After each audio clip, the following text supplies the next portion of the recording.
whatever scum did this, not one man on this force will rest for 1 minute until he's behind bars. Now let's grab a bite to eat. Yeah, come on. I feel the hot wind on my shoulder and the touch of a world that is older.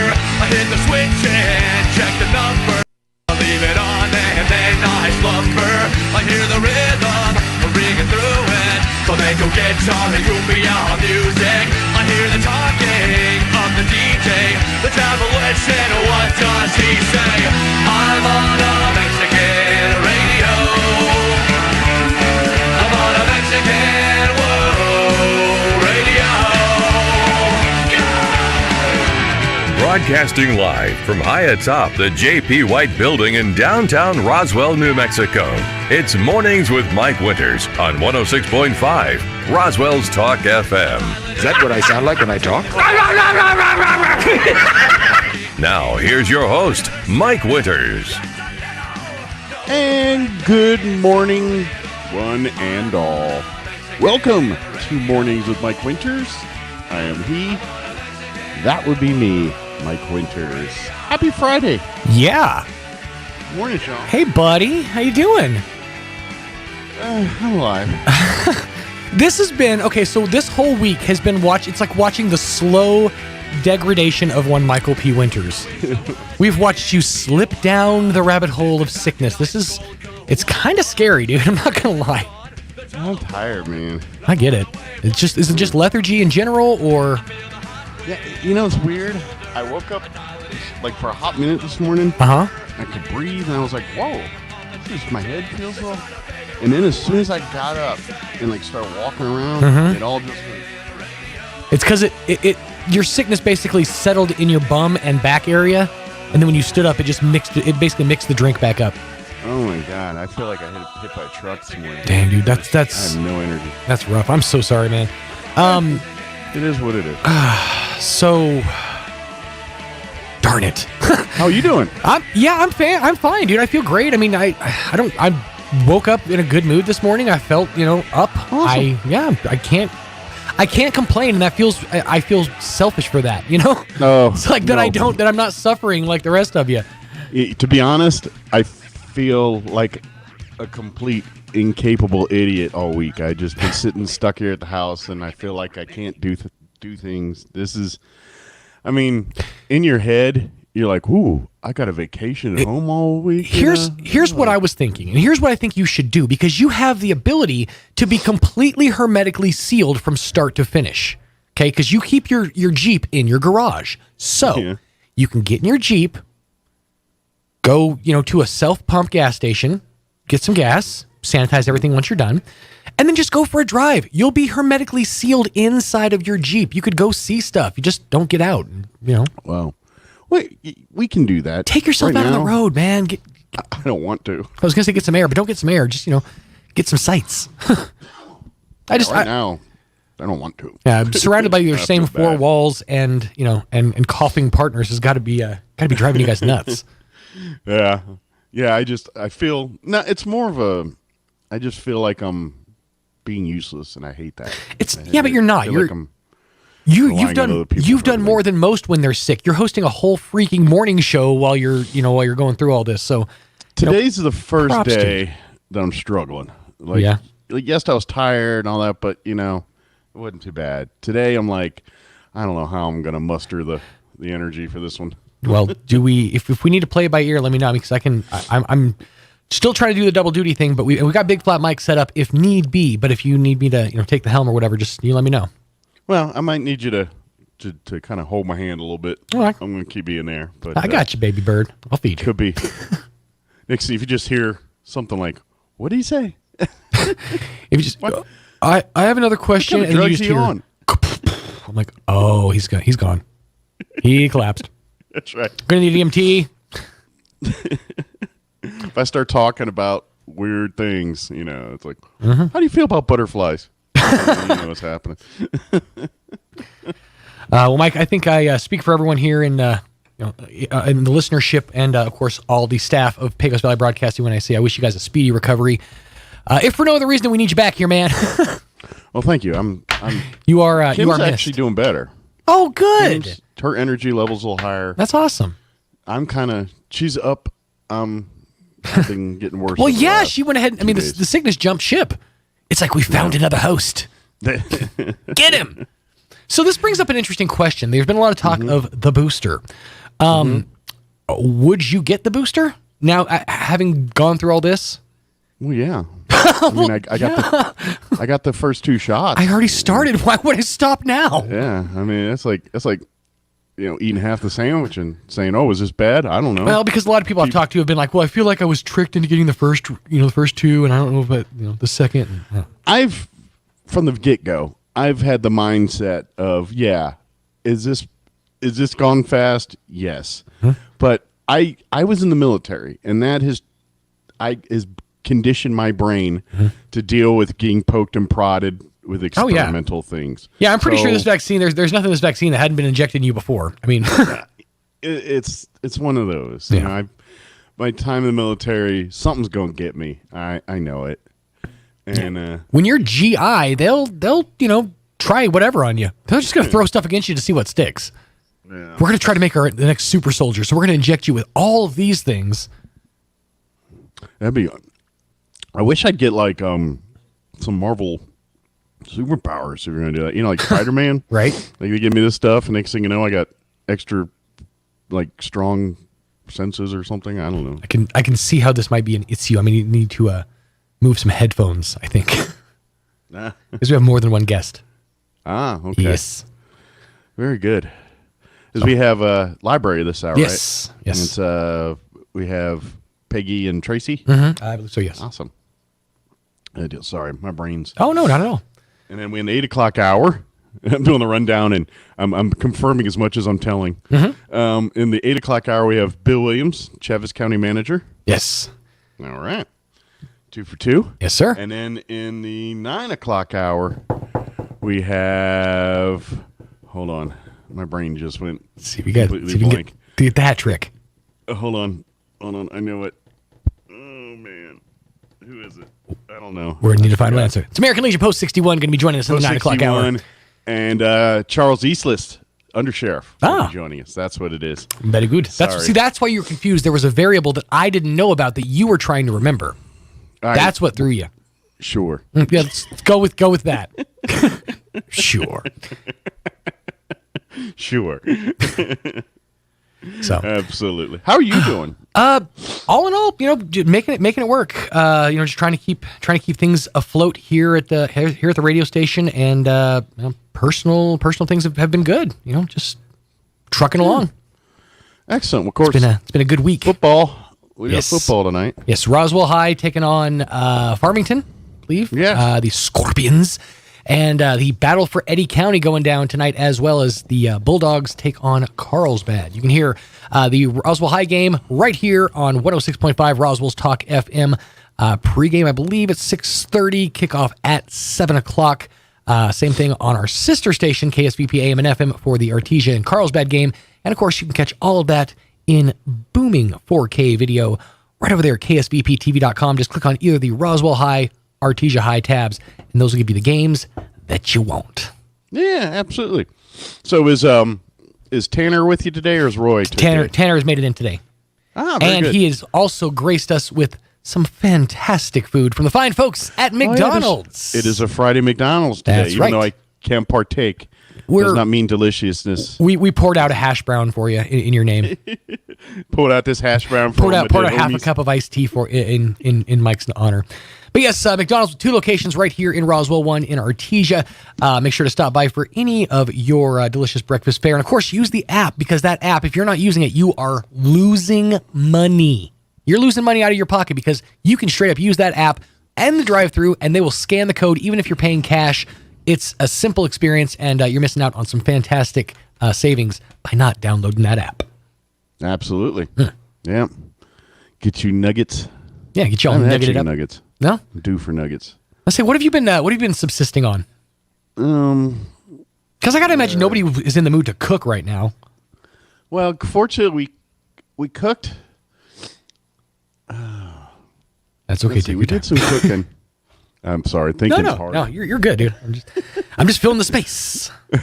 We had some chicken spaghetti stuff we made. Okay. Like Saturday. We've just been rationing that out, one noodle a day. Well, that's part of it. And then You're also probably not super hungry, I'd imagine. yeah.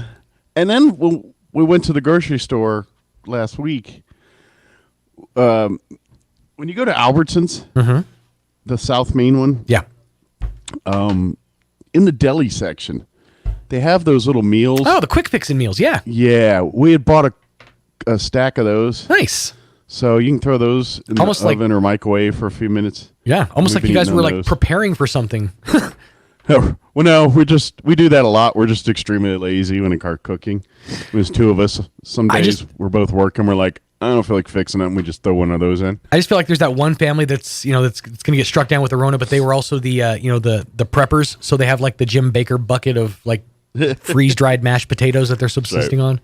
We've been eating White on rice, mostly. MREs. Yeah. I live in a corned bean half and turkey tetrazzini. That tetrazzini, man. I'll get you. Yeah. Yeah. So, all right. Well, thank you to McDonald's. Yes. Visit any of your locations here in town. And don't forget, as Sean said, get the app. Download it today. Exclusive deals through the app. Ooh, a milkshake might sound... the creamy factor. Yeah, that might be a Need some little water. rough. That's what it is. Yeah. All right. We probably should do some weather. It is 7:16. Here is... Yeah, I did the rundown, all right. Couldn't remember if I did or not. Sorry. Here's your weather. I'm meteorologist Steve Hamilton with your Pecos Valley weather. Low pressure is over southern New Mexico, and that may bring in some moist air, enough for an isolated thunderstorm this afternoon. Otherwise, it'll be sunny with highs in the low 90s and a little bit gusty. Overnight, it'll be clear, mid-60s, maybe an afternoon shower or thunderstorm on Saturday afternoon. Mostly sunny and low 90s, sunny and 90 Sunday. That's your latest forecast. I'm meteorologist Steve Hamilton. Thank you, Steve. Hold on. Let me get my mic here. Helps when you have your mic in your hand. I was in my iPad trying to get the weather. Let's see. Oh, I thought I had the weather up. Sorry. Unprofessionalism at its finest. Here we go. Currently 68 degrees here in Roswell. Humidity is at 84% with winds calm at the moment. For today, sunny. High of 94 with south winds 5 to 10 miles per hour. Tonight, mostly clear with an overnight low of 67. South winds 5 to 10. Saturday, there is a 20% chance of showers and thunderstorms for the afternoon. Otherwise, mostly sunny. High of 92. South winds 5 to 15 miles per hour. Saturday night, mostly clear with an overnight low of 69. South winds 5 to 15. Sunday, mostly sunny. High of 92. South winds 5 to 15. And then Monday, mostly sunny, high of 95, and looks like we'll be floating in the low to mid 90s under sunny skies for a good hunk of next week. All right, it is 7:18. Sean, do you have a little something to read for us? Yeah. Give me just 1 second to find it. Yes. Oh. No problem. Yes, he's got it. So here in just a few, we're going to take a break after the live read, and then we'll have the ladies from the Roswell Public Library join us. I believe it's Peggy and Tracy joining us, and we'll chit-chat with them. In the 8 o'clock hour, Bill Williams, Chevis County Manager, join us, give us an update from the County Commission. And in the 9 o'clock hour, we'll talk with folks from American Legion Post 61 and Undersheriff Charles Eastless. They're going to be talking about the vet legacy run with American Legion. It's happening next week. They're going to have about 500 motorcycles riding through town. They're raising money for a scholarship, and so that's what they're going to be talking about. Yes, the big ride. Hey, Mike, I got a question for you. Did you know that at any given time, there are 3 to 5 agencies, never 4, but 3 or 5 agencies listening in on your phone calls? God, I hope so. Yeah. I need the attention. It's hot. Deaf Protection, that's DEAF Protection. It's enabling assisting framework.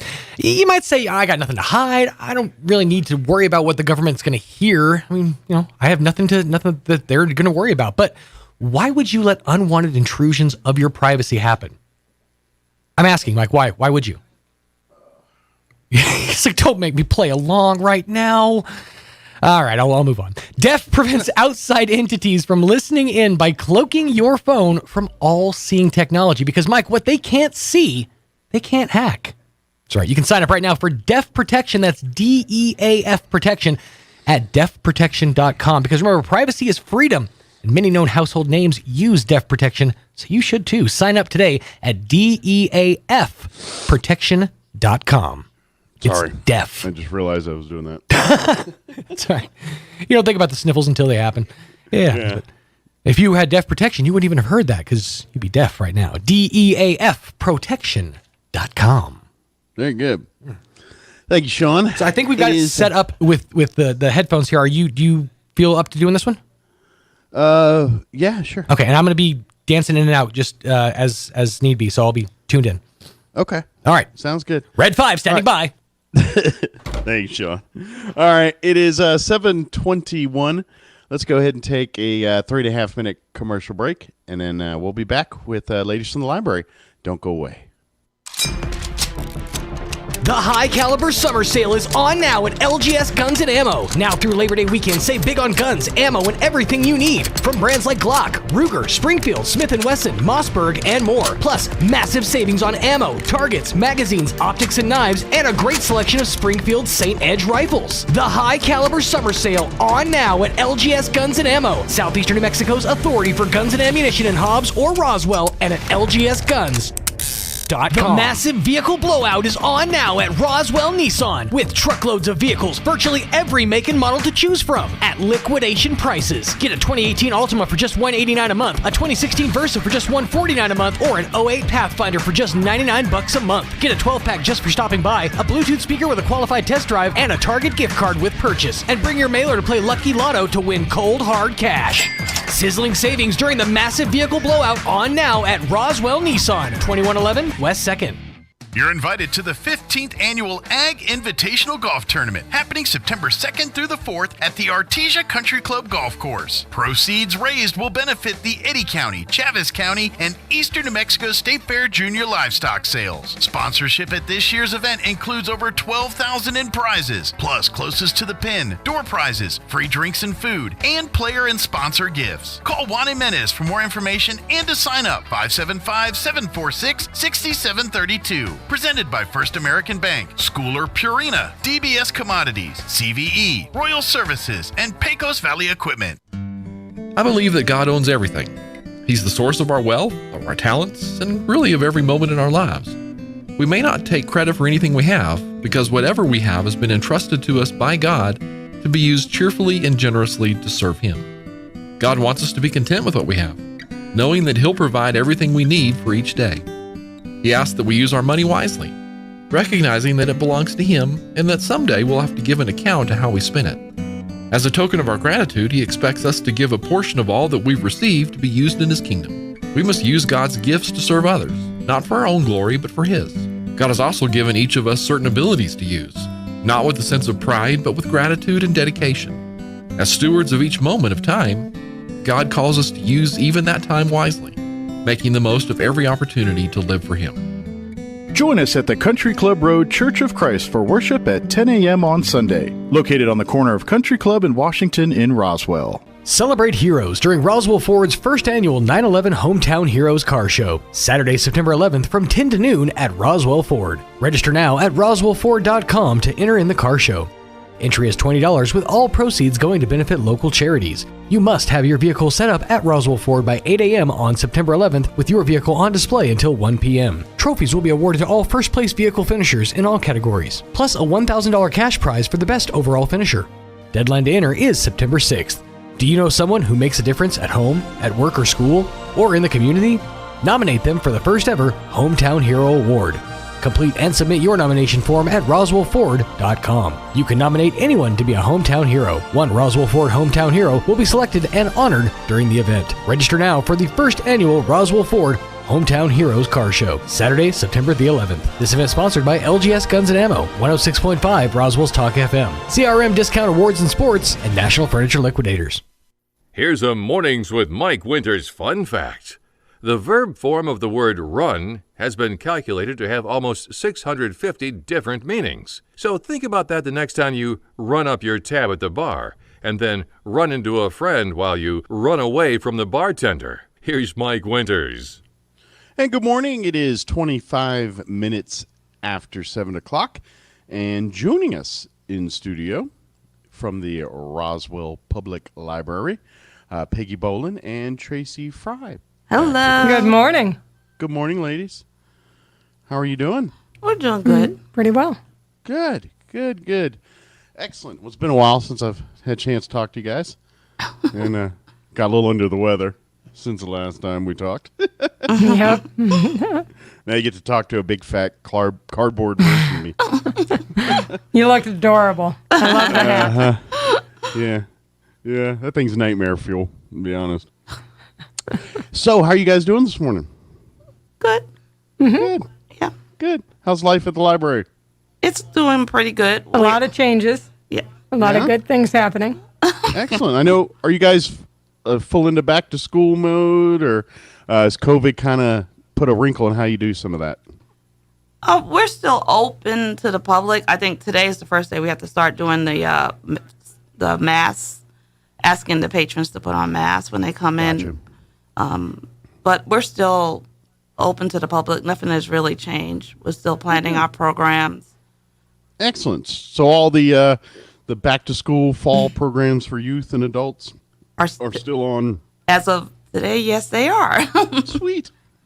And we're going to accommodate them if we have to. We'll move programs outside, just weather permitting, just to make sure that we continue with our programs. Well, fortunately, living in southeast New Mexico, our fall's like in the 90s, so. Exactly. Right. Yeah. Shouldn't be a problem. Y'all might be able to do outdoor stuff in like December and January. And that's true. The 50s. Might be under the tree out there. The tree of learning. Be real nice. Yeah. Story time there. Sounds like a plan. I think you should just do it there anyway. Sometimes it's too warm. Or the traffic is too much. If we could stop the traffic on that street, it'd be perfect. I think you just stop it with the festivities. Yes. Just get enough people under there, and if you build it, they will come mentality. That's true. True. Although I could see maybe you should start adult story time. And then every day at after work, we all get under the tree learning and we do story time and then there's no kids, no bosses, no nothing. And we all just sit down, have a story, and forget about our troubles for an hour. I think we should do that. There you go, Tracy. Something else to put on your plate. Okay, why not? Sure. Very good. Well, I imagine with the fall here and back to school and everything else, that kind of gets you guys shifting from, obviously back to the summer reading program, all that. But now it's kind of getting into the big stuff for tutoring kids, doing stuff for the little ones during the school day that don't go to school, all that kind of stuff. Right. Yeah. Right. Mm-hmm. Well, I don't have the thing in front of me, but you want to give kind of the rundown some of the stuff you've got planned and available for folks this fall? Okay. Well, starting this Saturday, we're going to do the Girls Who Code. And even if you didn't register, it's actually for teen girls. And even if you didn't register, you're more than welcome to come on over and try it out and see if this is something you would like. And that's going to be at 2 p.m. And I'll be at the farmers market this Saturday promoting library programs. Okay. We have the grand reopening on the 28th of August, and that's a Saturday. And we're intending on still having it. And if we have to, for whatever mandates that might come out, we'll just do some of the stuff outside. Gotcha. And in the fall, we have our sensational stems. We have our story times. We have our book club for our tweens, and Lego club, board game club. Crochet for the adults, and adult coloring on Tuesday, which has already started. Nice, good. But you don't, if you miss the first couple classes or couple sessions, it's okay. Jump right in. It's not. Yes, it's not. True. Oh, you missed it. You're done for life. Sorry. Right. They'll get you up to speed. Yes. Very good. And the Legos and those things, those are kind of like family, all ages, where Correct. the kids, but mom and dad can sit there with the kids, or hey, compete against your kids in a Lego build-off or something. Correct. That's true. Yeah, but it's designed to get families together, doing things together, and kind of expand the imagination of the kids a little bit, give them a chance to kind of broaden all those little imaginations and all the fun stuff that we have as kids and seem to go away as we get to be adults. So, Yeah. Sorry, talk a little bit about some of the the tutoring side and some of those different things, because for folks that don't know, there's a lot of online services available to people. It's free charge as long as you have a library card in good standing, but a lot of it available to you via the website, and so technically you could utilize a bunch of the library's resources and not actually set foot in the library. But can you talk a little bit about some of those? Okay, as far as tutoring, we don't have one-on-one tutoring. We can possibly connect you with someone who does the tutoring. Yeah, I think it's like an online deal. Right, but we have the online databases that they're more than welcome to use. We also have, for students, they have the ability to come in and use the computers in the children's area, and they can print out their assignments or whatever for free. So you just come in and say, I would like to use the children's computer, and I'm using it for schoolwork, and then you don't have to pay a charge for anything that you print out. Very good. Excellent. Are you guys still doing some of the take-home kits and things like STEM and all that for the kids and for the families? Yes, we still have the STEM at home kits, and then I believe there's 26 of them, and they've been checked out, and they're going home, and people are really enjoying them. They're filling out the evaluation forms, which is very helpful, and it shows that they're very effective, and the parents really like them, and the kids really like them. Sometimes the parents have the kids fill out the forms, which is adorable. So the STEM at home kits are they're getting more popular, which is great. So but we have 10 copies of each kit, I should say. Okay. So if two people First check them come, out, first there's still 8 to go. So, Yeah, so there should be plenty for everybody. Definitely. But it is first come, first serve. Mm-hmm. So. And I guess if they're all checked up, just remember, hey, that's a really popular subject. Remember right, that. exactly. Yes. But these are great opportunities for parents to work with their kids. I know during the summer, we were kind of telling folks using it as enrichment to keep their minds going for the summer here. But really, this is enhancing it now into the school year. Kids my wife's a teacher, so I know she teaches second grade, and this year and a half of kids not in classrooms, they have to play some catch up right now. They do. They have to relearn or learn things that they kind of should already know, but because of the world we live in, they don't get that opportunity. So not only are they teach them stuff they should already know, but they're trying to get them to the point where they should be now before they can advance them to the next level. And so utilize as a family, utilize all the resources available to you. And the library is one of those. There's a lot of things you can do to enrich your education for your kids and yourself. And it's all free charge, and all of it to help give them a leg up, especially in the world where it's crazy how they can education, where they're open 1 minute, close the next. They gotta stand here the next, and be in this bubble the next, and the library can help offset some of that stuff as far as the progress for your kids. Right. Definitely. Mm-hmm. And I wanted to ask too. I know the summer's about over, Do y'all still have those passes where they could check out for a week? Oh, yeah. And go see some of the sites of the state? Yes. For discount prices? Yes. Yes, and for free. Mm-hmm. Ah, cool. There's some free stuff, too. Right. Yeah, there's I think last time I checked, there's about 15 or 20 different venues throughout the state. Right. Like the Nuclear Museum in Albuquerque. Lincoln is one of them. The Museum of the Cowboy in Cruces area, among others. But you can get into free or discounted into these places for like a group of 6 with these passes. And they're free. You just have to check them out at the library like you would a card. And you can't renew them. And you have 7 days. And you got to bring them back. And but you can use it if you got a weekend trip to go to the Four Corners or something. You can do something with your family for free or deeply discounted. So yes. Mm-hmm.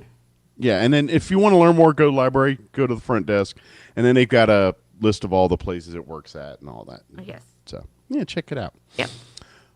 What else do we want to let the public know about that's happened at the library? Well, there are 2 STEM instructors now. I'm one of 2. And we're starting a couple programs. The first one is going to start on September 21st called Sensational STEM. And the STEM instructor, she and I will be doing every other week. So she'll do a week and then I'll do a week and she'll do a week and I'll do a week. Okay. And what I'm going to be doing is basically aerospace and space itself. So mine is through the ACE program, the Aerospace Connections and Education program. I'm a certified ACE teacher, so I'm going to be working with that. And it's for basically 3rd through 6th graders. So anybody interested, and that's after school on September 21st. That's when it starts. Okay. And it's at 4:30, starting those, on Tuesdays.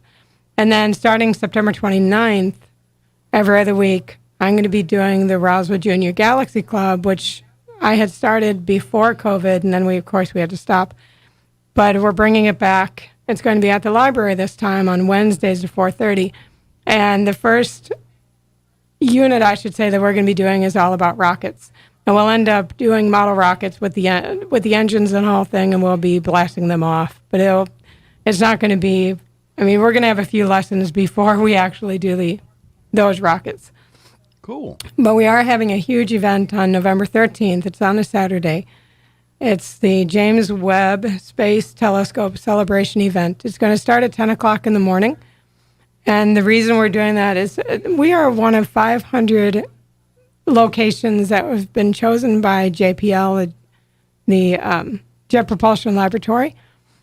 1 of 500 in the nation that is going to be doing the celebration event. And so it's going to start at 10 o'clock in the morning. We're going to be building telescopes. We were able to purchase about 30 telescopes. They're very basic telescopes, and the public, whoever comes, can first come, first serve, of course.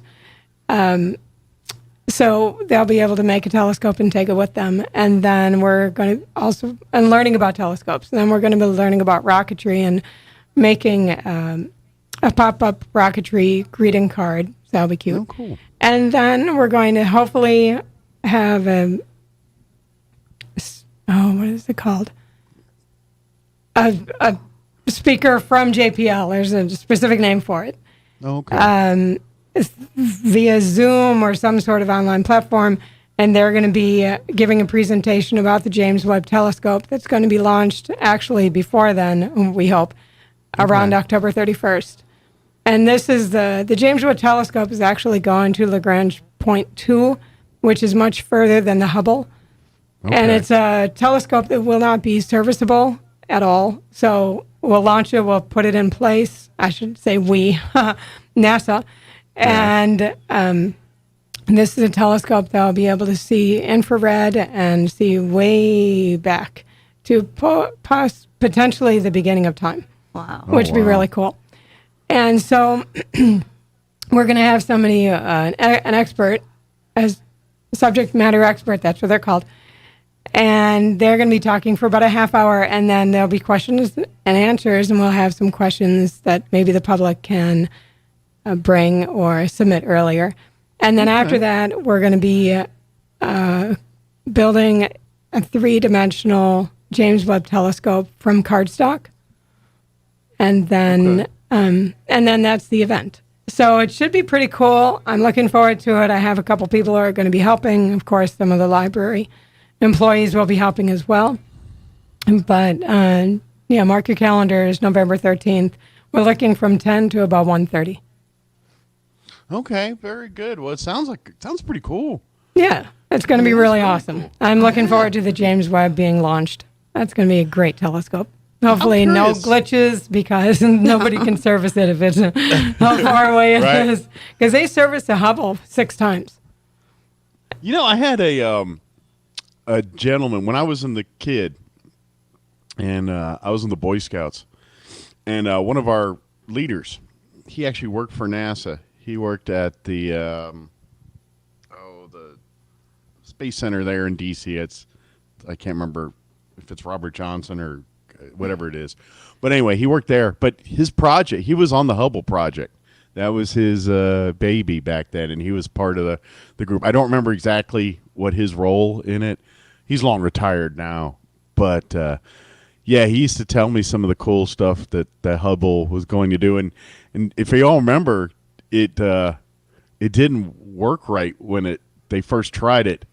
And they had to send astronauts to repair it and to get it going. But since then, it provided invaluable data and everything. But there were some glitches at the beginning, and of course the public was like, "Oh, we spent all this," and so I could see this being that all over again. And it's Let's hope not. No. That would be very bad. But they don't understand that they're doing things that's never been done before this. You got to give them a little room. There might be a little bit of like, oh, hold on, we got to move this wire here first before we do that. So, but it's amazing that they do this. So I think kids will really enjoy that and should sign up, especially if you have kids that love the rockets and all that. This kind of will help nurture that flame. Right. It's for the adults too, though, especially when the subject matter expert speaks. Sure. I mean, it's going to be more of an adult talk than for kids. But we'll make sure that, all audiences can get something out of this event. Well, and that's just it. Kids don't have to understand everything that's being said. True. As long as you get them involved and interested. They can go back and learn that later on their own. That's part of the fun of exploring this is for them. Once they get bit with that gene of excitement about it, they're going to want to learn more and want to broaden their horizons on it. And you got to leave them some nuggets to find on their own too, Yes, that's true. That's true. Very good. What else do we want to promote or mention? Let's see. I told you about all the programs that we're having this fall. And I will say that the library did distribute, and they have 2 more schools we have to go to, but we distribute kindergarten bags to all the kindergartners, like with a book in there to welcome them to kindergarten. So they have a little backpack we gave out. And I think that was over 500 of those that we have done so far. Okay. And I'm trying to think of anything else. I think we covered everything, basically. Okay. Well, of course, excuse me. If anybody has any questions or needing help with anything, that's what the library's here to do. Like you said at the beginning, you're open, available to the public.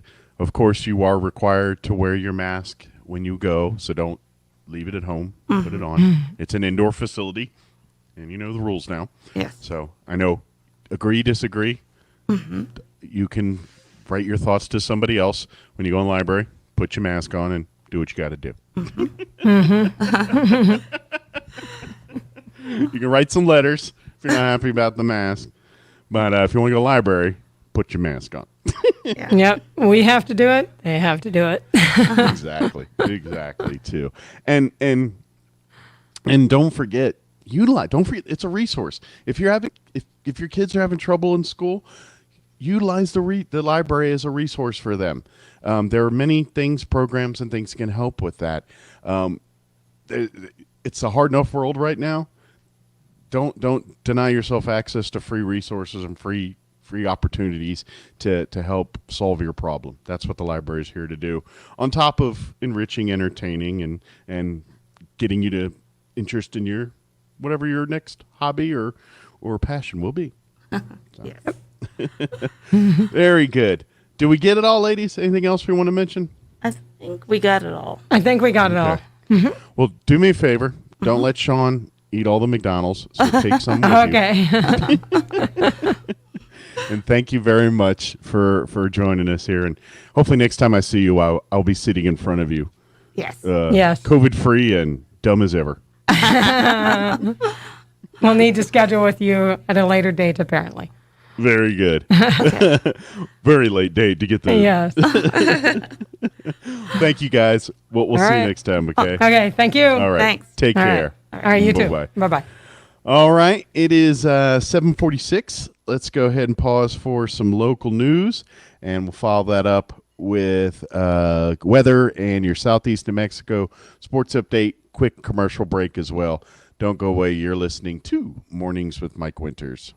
Now for a Pecos Valley news update, I'm Jared Cirillo. U.S. Energy Secretary Jennifer Granholm met with Navajo Nation President Jonathan Nez and other tribal leaders Thursday at a power plant in northwest New Mexico, discussing renewable energy initiatives, including a solar project and energy storage system.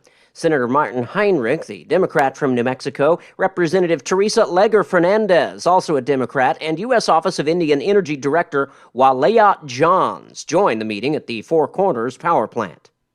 State labor officials warned Thursday that unemployment benefits are scheduled to come to a close for about 50,000 New Mexico residents in early September as the federal government ends supplemental payments to people who lost jobs or self-employment income during the pandemic.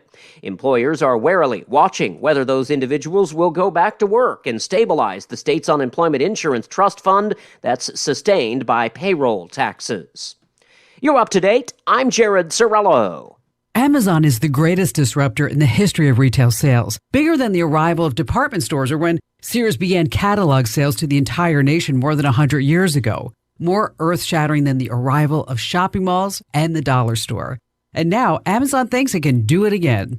I'm Kim Commando with more, brought to you by Super Beets. Support your heart health with Super Beets Chews. Buy 2 bags and get a third free at kimsbeets.com. It was the double punch of Amazon and COVID-19 that ended the reign of shopping malls and put thousands of other retailers out of business, which is why Amazon's latest move is raising eyebrows. Amazon is going to build brick-and-mortar department stores. The first in the Midwest and California focus on clothing. But Amazon was built by online ordering and quick delivery. In fact, it perfected it. Can it compete with Costco, Target, Walmart, and Macy's? Will customers actually leave their homes to shop at an Amazon store? I don't see it happening, but I've been wrong before. Become a tech pro at Commando.com. When you use the bathroom, you always close the door behind you, right? You don't want random passerbys just looking in. So why would you let people look in on you when you go online? Using the internet without ExpressVPN is like going to the bathroom and not closing the door. Your ISP knows every single website you visit and can sell this information to ad companies and tech giants who will use your data to target you. ExpressVPN creates a secure encrypted tunnel between your device and the internet so that your online activity can't be seen by anyone. I use ExpressVPN on all my devices. It works on phones, laptops, even routers. Plus, it's as easy as closing the bathroom door. Just fire up the app, click one button, and you're protected. If you're like me and believe that your online activity is your business, secure yourself by visiting expressvpn.com/Kim today. Use my exclusive link, expressvpn.com/Kim, to get an extra 3 months free.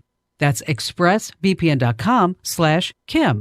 I'm meteorologist Steve Hamilton with your Pecos Valley weather. Low pressure is over southern New Mexico, and that may bring in some moist air, enough for an isolated thunderstorm this afternoon. Otherwise, it'll be sunny with highs in the low 90s and a little bit gusty. Overnight, it'll be clear, mid-60s, maybe an afternoon shower or thunderstorm on Saturday afternoon. Mostly sunny and low 90s, sunny and 90 Sunday. That's your latest forecast. I'm meteorologist Steve Hamilton. It's time for the Southeastern New Mexico Sports Report. It's officially football season. Of course, we've got a pretty good slate of games tonight, but the season actually started last night with Gateway Christian going on the road and destroying Carrizozo 54-0, and that was the season opener for everybody. We have a couple other scores to pass along to you, too. In boys soccer, it was Artesia knocking off Moriarty by a score of 3-0. That was the opening game for the Bulldogs. It was the second game for the Roswell Coyotes boys soccer team. They knocked off Centennial from Las Cruces by a score of 1-0. Tonight, you've got Carlsbad playing at home against Artesia and Roswell at home at the Wool Bowl against Farmington. Both games start at 7 o'clock. NMMI at Mescalero. Dexter playing at home against Santa Rosa. Hagerman on Saturday at Capitan. The Sports Report brought to you by DSI. Call DSI for all your office technology needs. I'm Eric Butler at 92.9 The Brand. With the SRN News Business Brief, I'm Bill Alexander. Toyota is scaling back production in North America and Japan as the surging coronavirus pandemic in Southeast Asia and elsewhere is hurting supplies. Japan's top automaker said Thursday that it will cut back production at home by 40%, affecting 14 auto assembly plants in the country. The Charles Schwab Corporation announced it is implementing a special 5% pay increase for employees in recognition of their unwavering service to clients and to each other throughout the pandemic. They say the increase is a way to reward talented employees for their contributions and their relentless commitment, even during the most challenging times. On Wall Street, the Dow down 66 points, closing at 34,894. The Nasdaq gained 15 to 14,541. And the S&P 500 up 5 points to 4,405. With the SRN News Business Brief, I'm Bill Alexander in Washington. Gosh, can anyone remember a summer as nice as this? And Roswell families are certainly making the most of it, starting with a visit to the Tailgate Nation at Roswell Ford. From pickups and SUVs to family sedans and sports cars, Roswell Ford has the area's biggest selection of pre-owned vehicles starting at just $5,000. Dozens of premium late-model vehicles ready to serve your family for many years and many miles to come. Each one has passed a thorough 139-point inspection, and Roswell Ford gives you a 3-day money-back guarantee so you can buy with confidence. Of course, Roswell Ford is always looking for gently used cars and trucks, so if you have one you'd like to sell, bring it by and let us make you an offer. You'll probably be surprised at how much it's worth. It's tailgate season, and a fresh new vehicle from Roswell Ford will help your family enjoy it like never before. So grab the cooler and the barbecue and come see us at Roswell Ford, the Tailgate Nation at the corner of 9th and Main.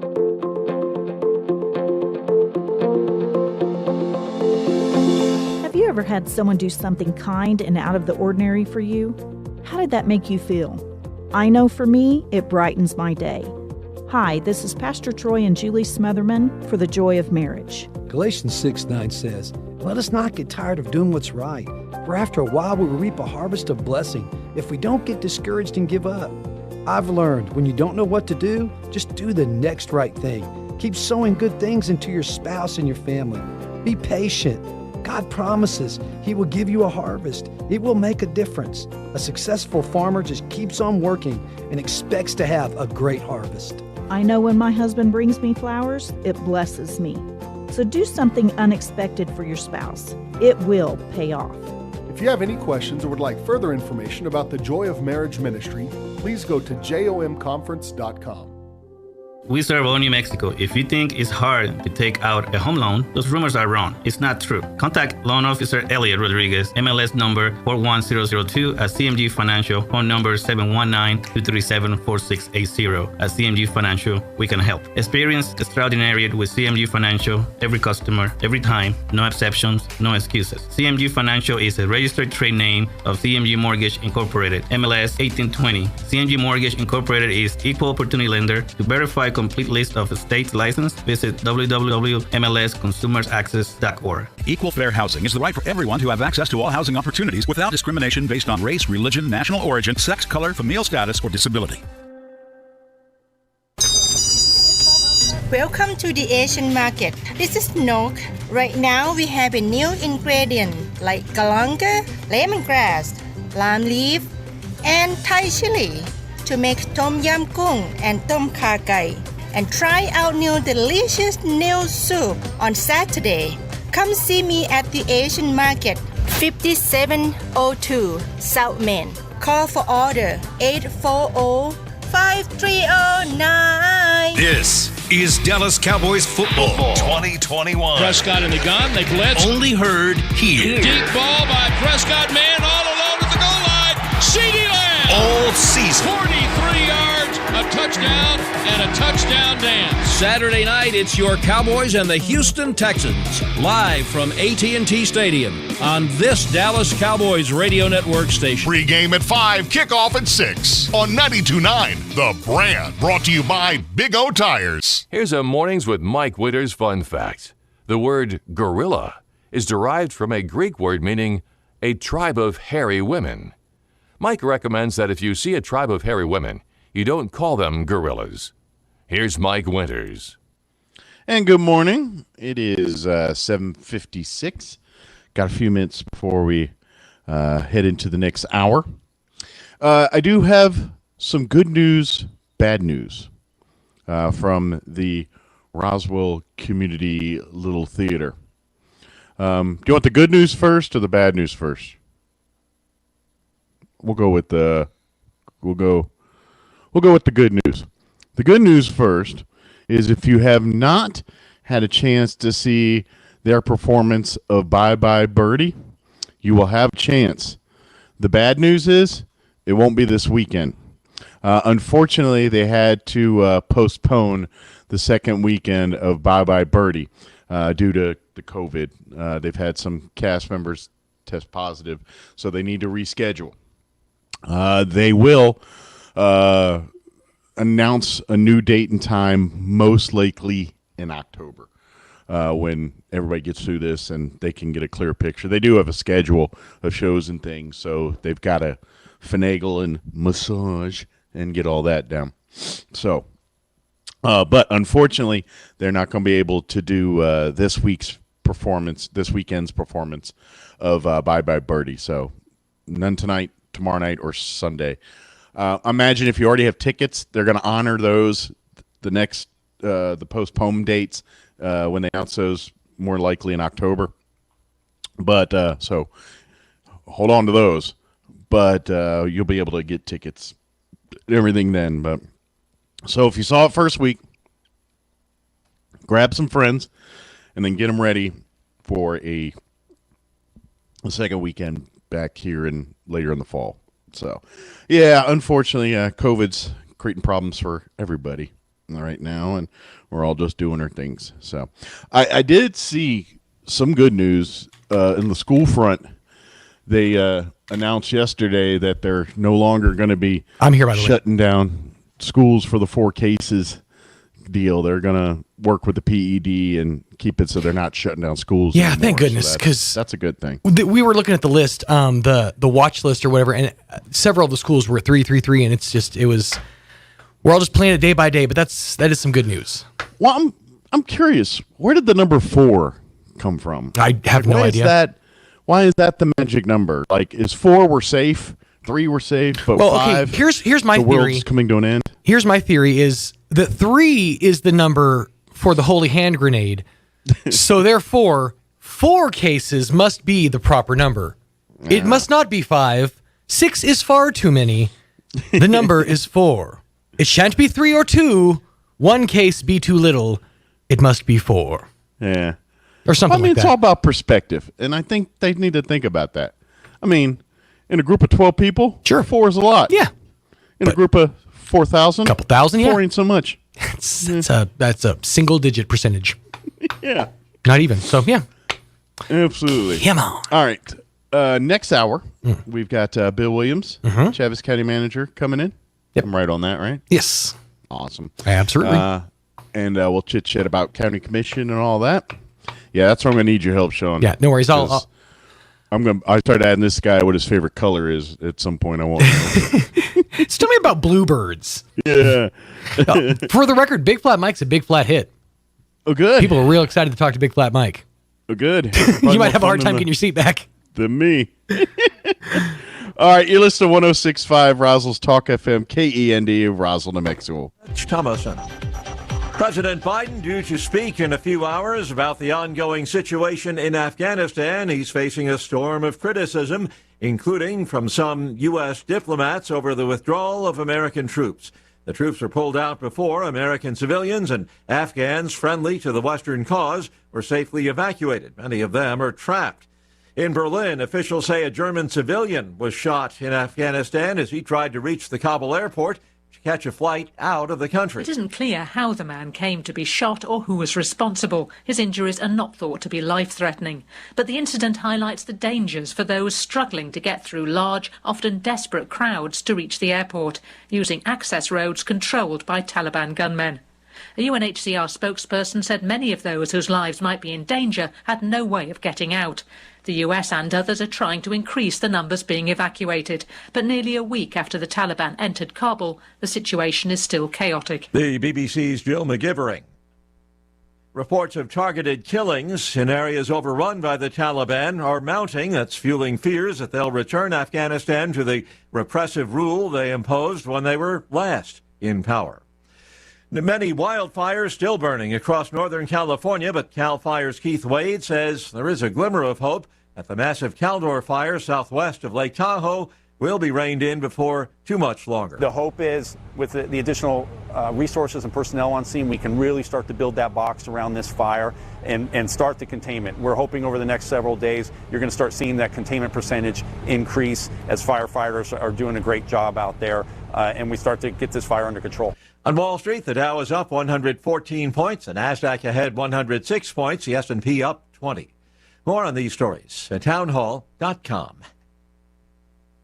Looking for a way to pay for that new home improvement you've been waiting for? Ready to consolidate credit card debt at a lower interest rate? Figure offers multiple loan options that can help you improve your finances. From mortgage refinances to home equity lines and personal loans, Figure can help you find the loan that's right for you. Figure takes all the stress and hassle out of the process. Apply 100% online at Figure.com and see your new rate in a few clicks. Figure out your finances at Figure.com. Figure Lending LLC. Equal Opportunity Lender. NMLS 1717824. Terms and conditions apply. Mojo would swallow things whole. A chicken carcass, a bird nest, and assorted stones and sticks. After surgery, Mojo had skin issues. He was constantly itching and scratching, chewing the hair right off of his legs. DINOVITE.com. On the Dynovite, all of these symptoms disappeared. Dynovite is nutrition. If you love your dog, you need to put him on Dynovite. You won't believe how happy your dog will be. DINOVITE.com.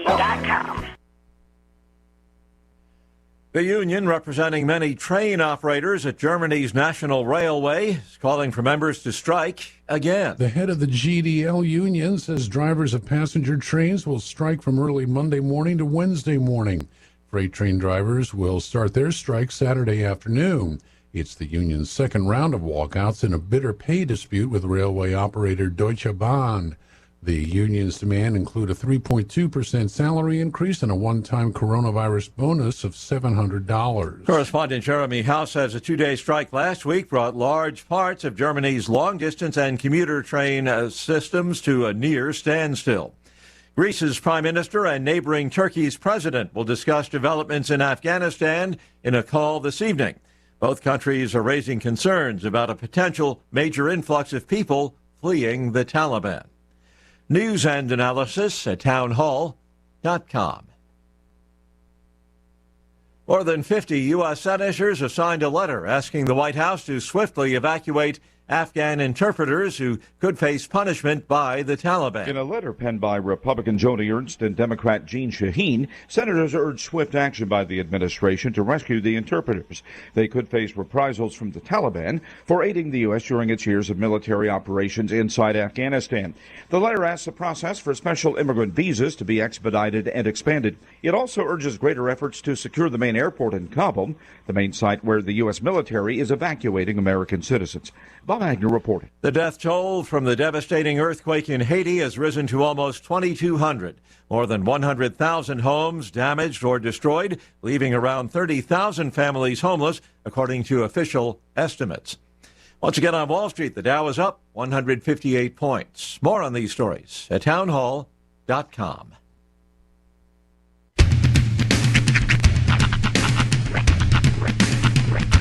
What in the wide, wide world of sports is going on here? I promise you, whatever scum did this, not one man in this force will rest for 1 minute until he's behind bars. Now let's grab a bite to eat. Yeah, come on. I feel the hot wind on my shoulder and the touch of a world that is older. I hit the switch and check the number. I leave it on and then I slumber. I hear the rhythm ringing through it. Flamenco guitar and cumbia music. I hear the talking of the DJ. The tablet said, what does he say? I'm on a Mexican radio. I'm on a Mexican radio. Broadcasting live from high atop the J.P. White Building in downtown Roswell, New Mexico. It's Mornings with Mike Winters on 106.5 Roswell's Talk FM. Is that what I sound like when I talk? Now, here's your host, Mike Winters. And good morning. It is 6 minutes after 8 o'clock. Welcome to hour number 2 of the Deuce of Mornings with Mike Winters, right here on 106.5 Roswell's Talk FM. Happy Friday, everybody. You know, from an outsider's perspective, that's got to be weird. I'm just sitting here by myself in a silent room. I'm just thinking how it's like from Bill's perspective. In a silent room, and the first thing he hears out of a silent room is the Deuce. It's odd, right? From your perspective outside of the headphones, I just got to imagine. Very good. So he just walked in right in the middle. No, he's been sitting in the waiting room. Oh, but yeah, just wander in. I'm talking to a cardboard cutout. I reach across the board and strike my mic button, sit down, and we do our thing. It's a very interesting perspective from the outside. Well, that's radio in general. For fun in general, I try to see things like scenes in my life from a like closed circuit TV perspective, like from a camera in the corner of the room. Mm-hmm. Like just to imagine how ridiculous it looks from that perspective, the stuff that I do. The fly on the wall. Yeah, exactly. I try to imagine what it looks like to other people experiencing my conversations. Well, I imagine many things we do without context will look just ridiculous. Oh, absolutely. Yeah, the fact that we are like when I'm doing anything on the radio with like a commercial, a remote broadcast that nobody can see me, I'm moving my hands all over the place, expressing myself. It doesn't matter. Nobody can see it, but I'm going to do it. Yeah. Well, it's just like the old school disc jockeys, the record spinners. Watching those guys at work and back timing, and I'm tired just watching them. Dude, I'm still, to this day, one of the proudest people on the planet when I hit the post. It makes me just happy as a clam. It's the DJ mark of you did your job right. Exactly, it really is. There's not a feeling like it on the planet when you stop talking and the song, the music or the singing starts. It is absolutely phenomenal. I'm stalling because I'm trying to find some info here. Did you know that today is National Radio Day? Is it? Yes, it is. A celebration of all things AM and or FM. I'm trying to log into my show prep because I got some cool factoids here about National Radio Day. Here we go. Did you know the first commercial radio broadcast was in 1920? Nice. Mm-hmm. Actually, I know the history of this. The first ever commercial that ran on the radio was 10 minutes long. I think it was, I'm not sure it was during a baseball game or just a regular radio broadcast, but they broke away from the whatever it was for a 10-minute commercial because a real estate agency had purchased a block of advertising on this radio station the first time they had ever sold a commercial on the radio, and it was 10 minutes in length. So no more complaining when you have to listen to 30-second ads anymore, all right? But there's only one commercial. Yeah, just it was one, but talking about content. Talking about all the different houses that they had for sale, I'm sure, or properties. A study by Tinder in 2016 found that radio personality was one of the sexiest jobs you could have. Yeah, it ranked fifth. It ranked fifth, but it fell off the list back in 2018 because, well, you know, they saw DJs.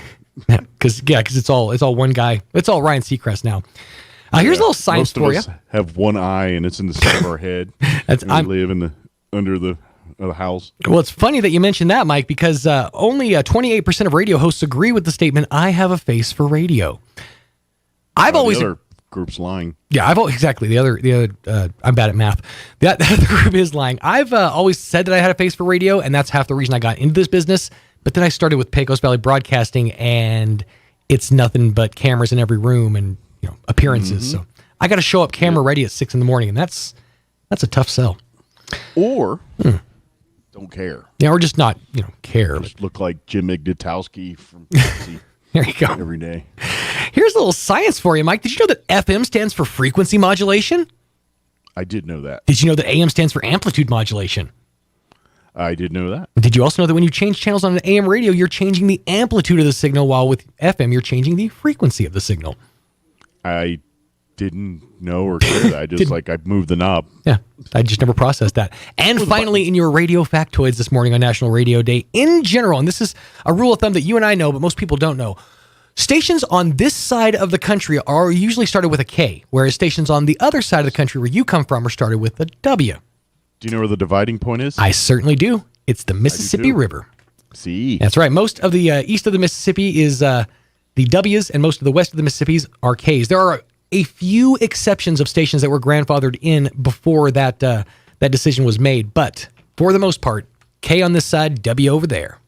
Yeah. So, and if you want to dig deeper into that, there are many TV and radio stations had to try to slip by the FCC, right? In like their call letters, using KOOLFM or something like that. Yeah, or they would try to slip in, cuss words and stuff in their call letters. Yep, and it's kind of like vanity plates. Yeah, they have people that try to decode your encrypted cuss words. They do the same thing at the FCC, although a few slip by. What's funny is I do remember that on the game Leisure Suit Larry, one of the radio stations, this is the remake of the game, one of the radio stations you could listen to was KRAP, Crap Radio. Yeah. Wasn't there a K-Pud? I think there was probably a K-Pud too, yeah. All right. Oh, we're stalling. But yes, happy National Radio Day to each and every one of you and all you fantastic listeners out there who listen to talk radio, who really pay attention. We appreciate you. Absolutely. Green Eyes and Yanni gonna miss you. But we're stalling for time. We got Bill Williams coming in here to chit-chat with us here in just a few minutes. Have you had any McDonald's today? I have. I actually got biscuits and gravy and with the green chili on top, or it was actually on the side this time.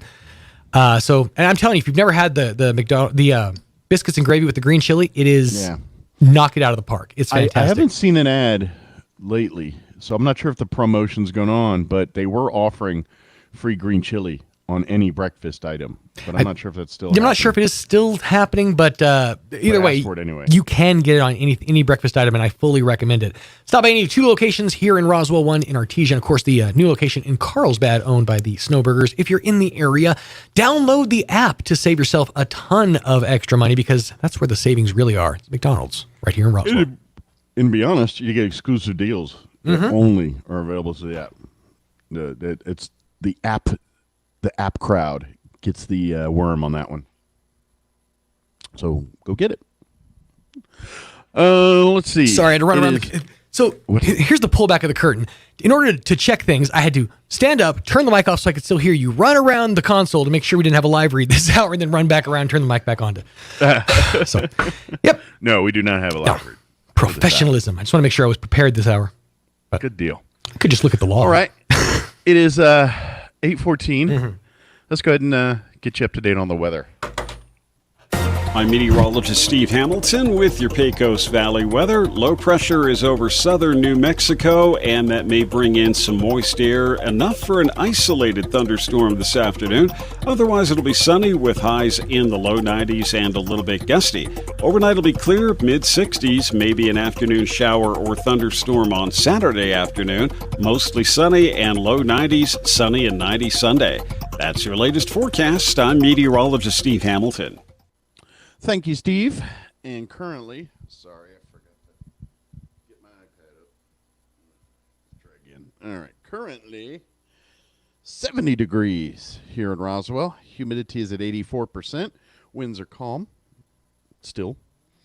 Sunny today, a high of 94 expected. Winds will be out of the south, 5 to 10. Tonight, mostly clear with an overnight low of 67. South winds 5 to 10. There is a 20% chance of showers and thunderstorms tomorrow afternoon. Otherwise, mostly sunny, high of 92. South winds 5 to 15 miles per hour. For Saturday night, mostly cloudy, overnight low of 69. South winds 5 to 10. Sunday, mostly sunny, high of 92. South winds 5 to 15. And Monday, mostly sunny, 95. And looks like that's kind of the theme for next week. Sunny skies.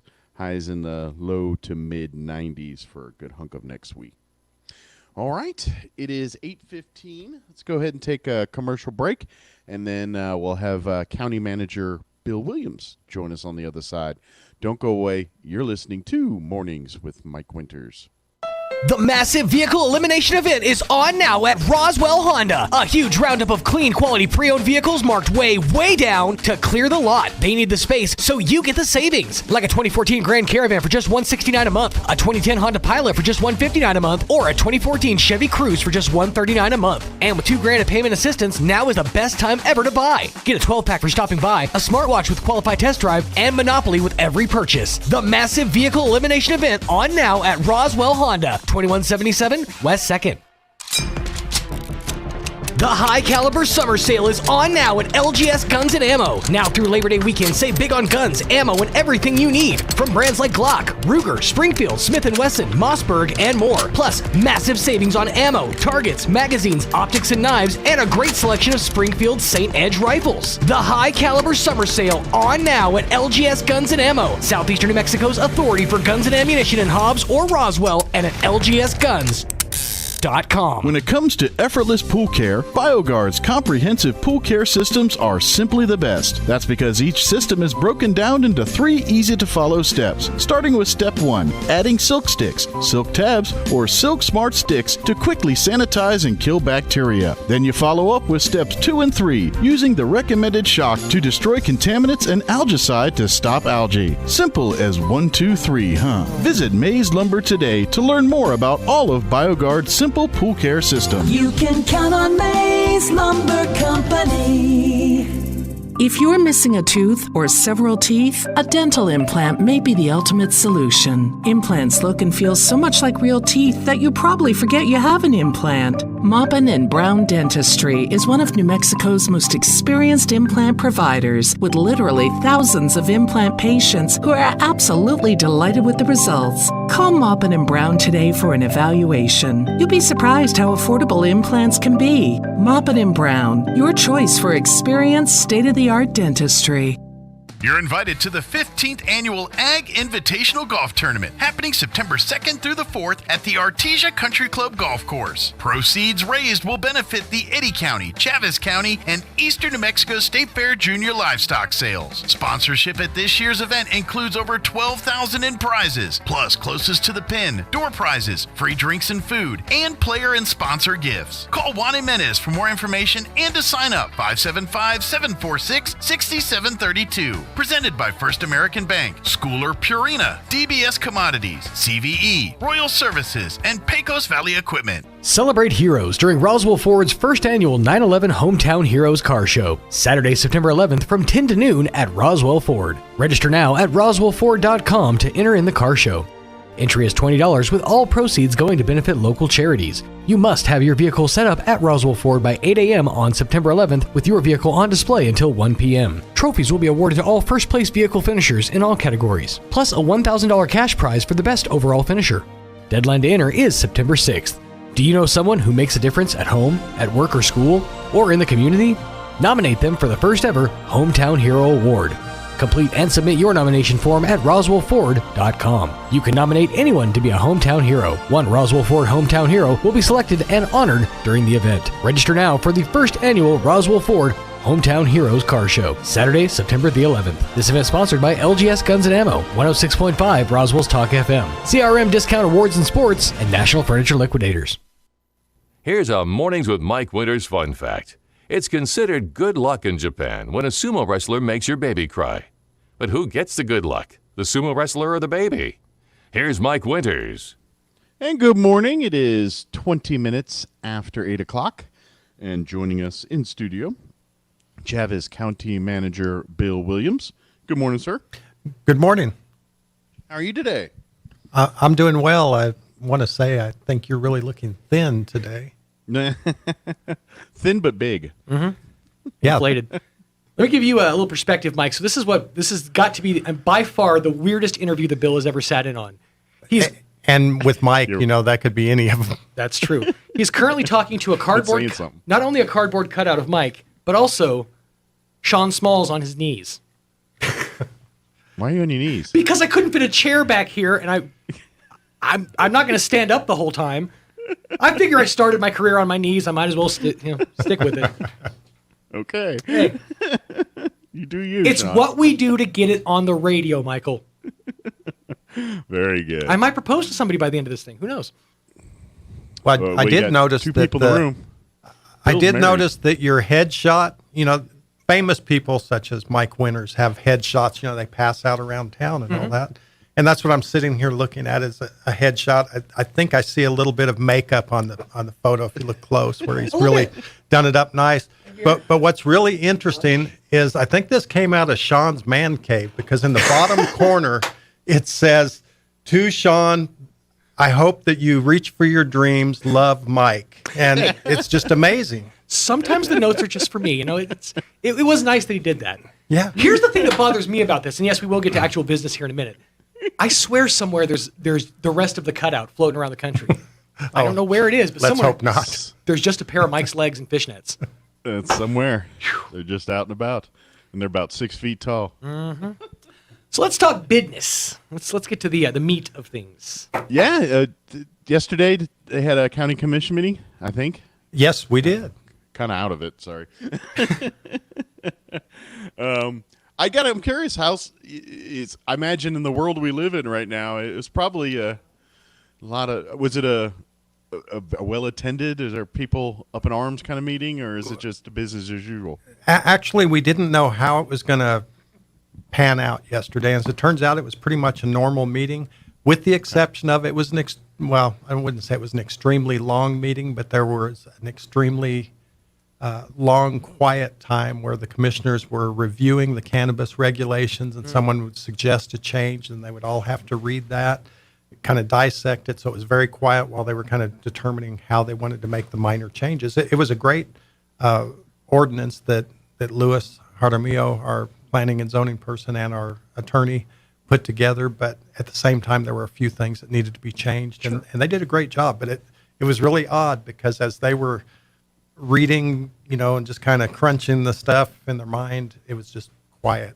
Oh yeah, I'd imagine. This is a whole ecosystem that you guys are trying to build, essentially. You hear something. Okay, recreational cannabis is legalized. Okay, now what? Now we have to build the entire business around it, from security to transfer money to locking down property, growing, all this stuff.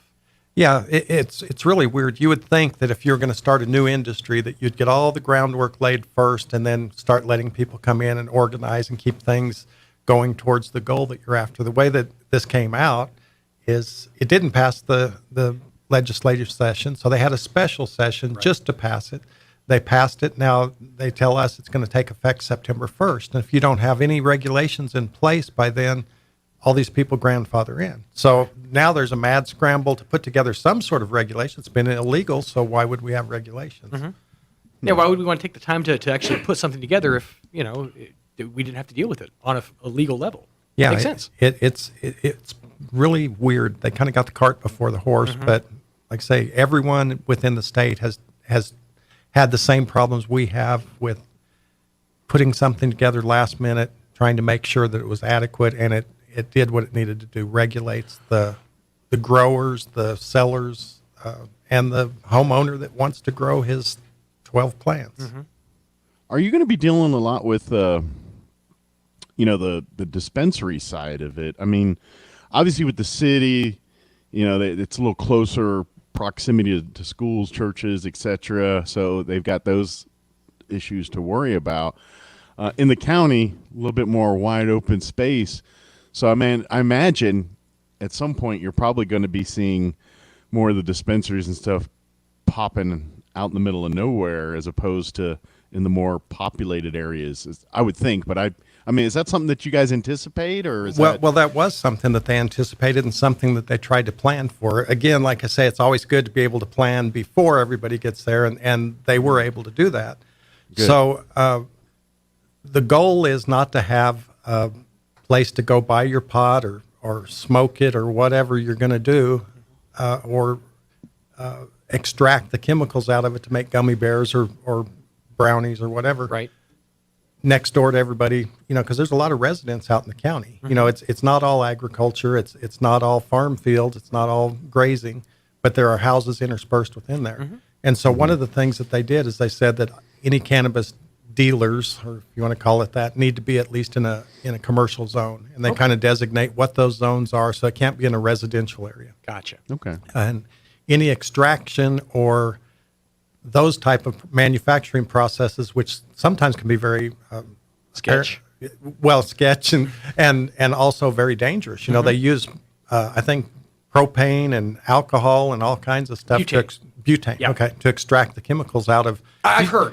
So you've heard. I've heard. Yeah. Rumor has it. So they use a lot of chemicals, and there's a lot of possibility that things could go wrong there. So those need to be in industrial areas. So and we do have areas within the county that are already zoned industrial. Mm-hmm. We have areas that are already zoned commercial. So the goal and the intent is to make sure that people don't have 75 cars every night at midnight going to the neighbor's house where it's Joe's smoke room or whatever. And I'd imagine on that retail level, on that commercial level, there has to be that level of almost like it needs to be done in like a lab where sterilization is a thing, and there's a constant like check for cleanliness and inspections and things like that. Right, and I'm not sure because the state I think is the one that regulates and manages that, but there absolutely will have to be. First of all, the building part, we deal with that, but there's mechanical system applications that have to take place to make sure that the smells don't, go out into the public and become a nuisance to the neighbors and stuff like that. So there's that, but then there's also, you have to know how pure it is. I guess, I don't know how dangerous it is. I mean, it depends what you read or what you hear. Mm-hmm. Concentrated. Maybe it is super bad, dangerous, causes hallucinations. I have no idea. But and because it's been in this gray area of legality, there's never been any testing or anything done to it. So nobody really knows. So there will be purity testing. There will be, of course, if you're manufacturing, if you're making cookies or brownies or gummies or whatever other form they have it in. Mm-hmm. That would have to follow the typical guidelines that you'd have for anyone that was producing cakes or whatever to sell at farmers. Sure, makes sense. So that was the bulk of, I'm assuming the meeting last night was trying to figure out all the regulations and or at least get a start to figuring things out. Yeah, that was a big thing, and we had to have a public meeting. This has to be done in public, so we had people come forward. And what this is an amendment to ordinance number 7, which is our planning and zoning ordinance, because there was not a section in there for cannabis regulations or cannabis producers. Right. And so this is section 23 of ordinance number 7, revision number 11. Goodness gracious. So anyway, there was a lot of stuff there. This ordinance has been in place for a while, so it's been modified over the years. But this added the whole new section for it. And then at the end of it, because of the urgency to have it done, there was we need to vote on this. Need to make the corrections now. So they did discuss, as I said, for about 45 minutes, different aspects of it. And then the lawyer and the planning and zoning director left the room, went and typed up the changes so that whenever they signed the ordinance that it was correct, that they were actually signing the one. one of the things that came up, which I thought was kind of good, Commissioner Taylor, sitting there quietly reading along, and as everyone was, and he says, "What's this deal under Section 7A owners? It says name, address, telephone number, applicant, persons owning an interest of 10% or more in the cannabis establishment, including all individuals having corporate or partnership interest in the property and operation of the business, have to be on the application form." He says, "Where'd the 10% come from?" He says, "Well, that we patterned our stuff off of several different resolutions, ordinances, whatever that had been done across the state, and that was in someone's ordinance, and we probably borrowed it. Sure. I'm not real sure how it came to be."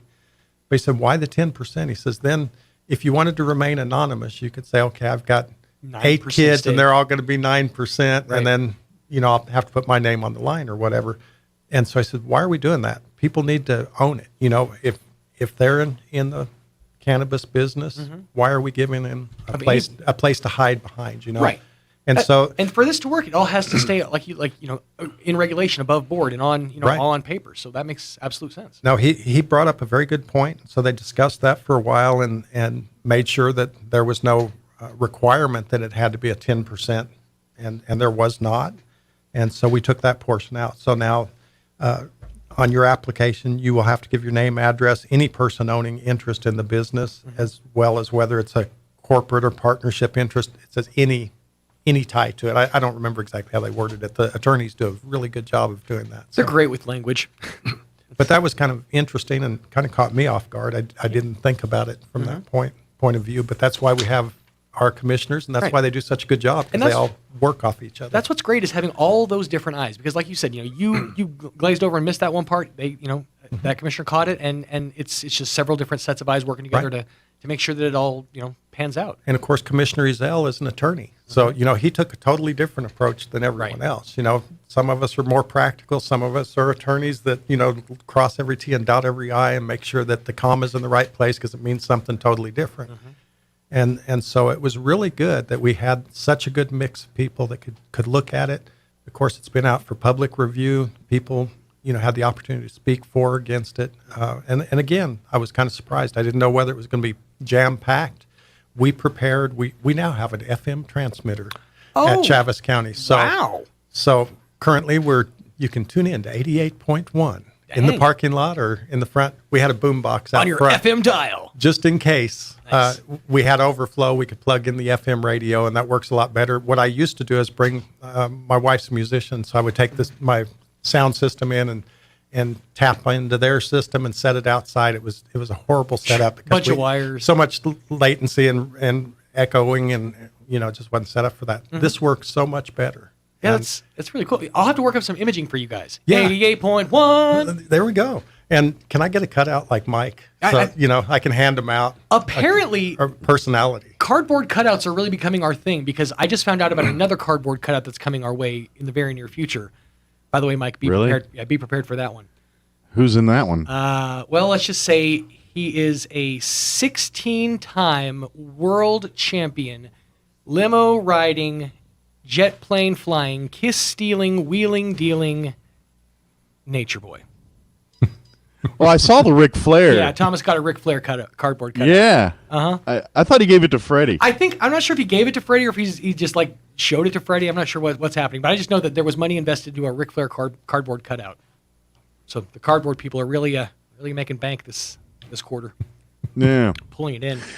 Hey, I know this is probably more of the sheriff's question, but when it comes to the enforcement, all that, are the law enforcement side doing, because you can't do breathalyzer tests for people under the influence. I mean, are they kind of doing training and stuff to go that direction with that? Yeah, they absolutely have already done training. They already know how to identify all that kind of thing. I know nothing about it, and I can't imagine what they do and how they determine, but yeah, they do have their usual physical test and all that. I know they can do chemical stuff, but how they do it, you'll have to ask them. I think they're on next hour. Is that correct? What they do?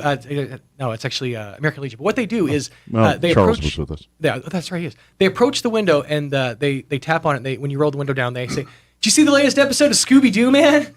And based on that response, that's where they go from there. Yeah, that's how you know. Zoinks. Dude, it was crazy. The cops have to learn the lingo, like talk in that kind of that laughy tone. It's all training for them. I'm going to tap out real quick. So, Mike, if you want to take over for just a sec? Sure. So I don't think we've actually talked other than the cannabis stuff. Is there other things that happened at the commission meeting we want to make sure we let the public know about? Yeah. As usual, we usually start out with presentations from the public. So we have our local economic development corporation come in and give us it's always very encouraging because they work so hard. They find opportunities for businesses to come here and to grow and to have jobs. And as usual, they did that. They talk about the CTE program, the Career Technical Education program that they're developing with Eastern New Mexico University and others to make sure that we have a diverse group of people to take the jobs on that they develop for us. So they did that. The chamber, of course, came in, talked about the third edition of the Roswell magazine that they've started putting out, where that's going to go and all the things that they do that's so good. But we had a kind of a special presentation, special guest, I guess, Chaves County Health Council, and that was Jennifer Smith. I believe it was 2 weekends ago. They had their healthcare expo, and they divided their campus. So part of the program was at the courthouse on the lawn, and part of the program was down at the Chaves County Administrative Building near the sheriff's office. I was calling it Health Fair at the Domes. The Domes. I like it. There's a green dome in town. There's a health fair happening at it today. Well, it worked out really well, and they came to tell us just how much they appreciated everybody's contributions to that. You know, the county, we have those facilities that are available for the public. It's your facility. You can use it. You just have to, follow our guidelines and fill out a little paperwork, but it's available for, organizations to use, including the Chaves County Health Council. But Absolutely. The fact that they were having the farmers market downtown at the same time, they said was great. They said they could have never thought to plan it that way, but it worked out so well because they were able to share resources. People that came for the health fair said, hey, there's something else going on here. And people that came to get their vegetables said, hey, here's a health fair. I can go get a shot if I want to, or I can find out how to exercise and be as thin as Mike. There's just a lot of opportunities there. And then down at the Southern Dome, we had the DWI people there, and they had the I don't know what they call them, intoxication goggles or whatever. The drunk goggles. Yeah. They had all their stuff set up there, and they had a lot of interest, and they reach out to a lot of kids, especially. That's what I'm really proud of for them is they can show the kids that, there's something to this. It's very important that you realize not to drink and drive. You don't need to be drunk. And they get it presented in kind of a fun way this way. Oh, absolutely. But hopefully that message sinks home. It's like, this is what happens under the influence. We're doing it in a fun, controlled, joking environment now, but this is in real life, and this is why we don't want you to do it because, the jail time's bad, but at the end of the day, we don't want you or someone else to lose their life over this. Absolutely. That's the message that get out. Young people come out and they meet with our local law enforcement and find out, hey, these guys aren't the enemy. They are on our side too, and they're making sure that we get home safe and they care about us. And I think that's great. A big shout out to all the DWI people that work on that. They did a great job. But anyway, Jennifer came in, spoke to us about that. Want to congratulate them on the great job that they did. So then we went into the cannabis public meeting and talked about that for quite a while. And a lot of it was silence. There's probably about 45 minutes of time when they were just digesting the information and figuring out the best way to reword something and really thank the public that was there for being so patient and letting them have the time that they needed to make a good stab at it. It can be amended in future, meetings if we see a need, but getting it in place was crucial. We had to have that done before September 1st so we could be prepared. Sure. That's the part of government that some people either don't like or don't understand, but that's what makes government government. It's government never does anything fast, but they try to do it right. Yeah, in, hopefully some it's cases. thorough. Yeah, thorough. Exactly. Because, like anything, it's not just cannabis, but any issue that the county or any municipality has to put in place as a law or an ordinance or something of that nature, you got to make sure it's constitutional. You got to make sure it's everything else, and you have to look from all angles. And so something that seems just common sense, you got to make sure it's just common sense before it's common sense. And that's the government's job sometimes. And just like I said a minute ago, when the attorneys look at it and they say, we need to move that comma from here to here because with the comma there, it means something totally different. And you don't know that unless you're experienced in that and figure it out. So that's why they pay them the big bucks. That's right. And then the next thing that we did, we did several things yesterday. Again, as usual, a lot of it's housekeeping.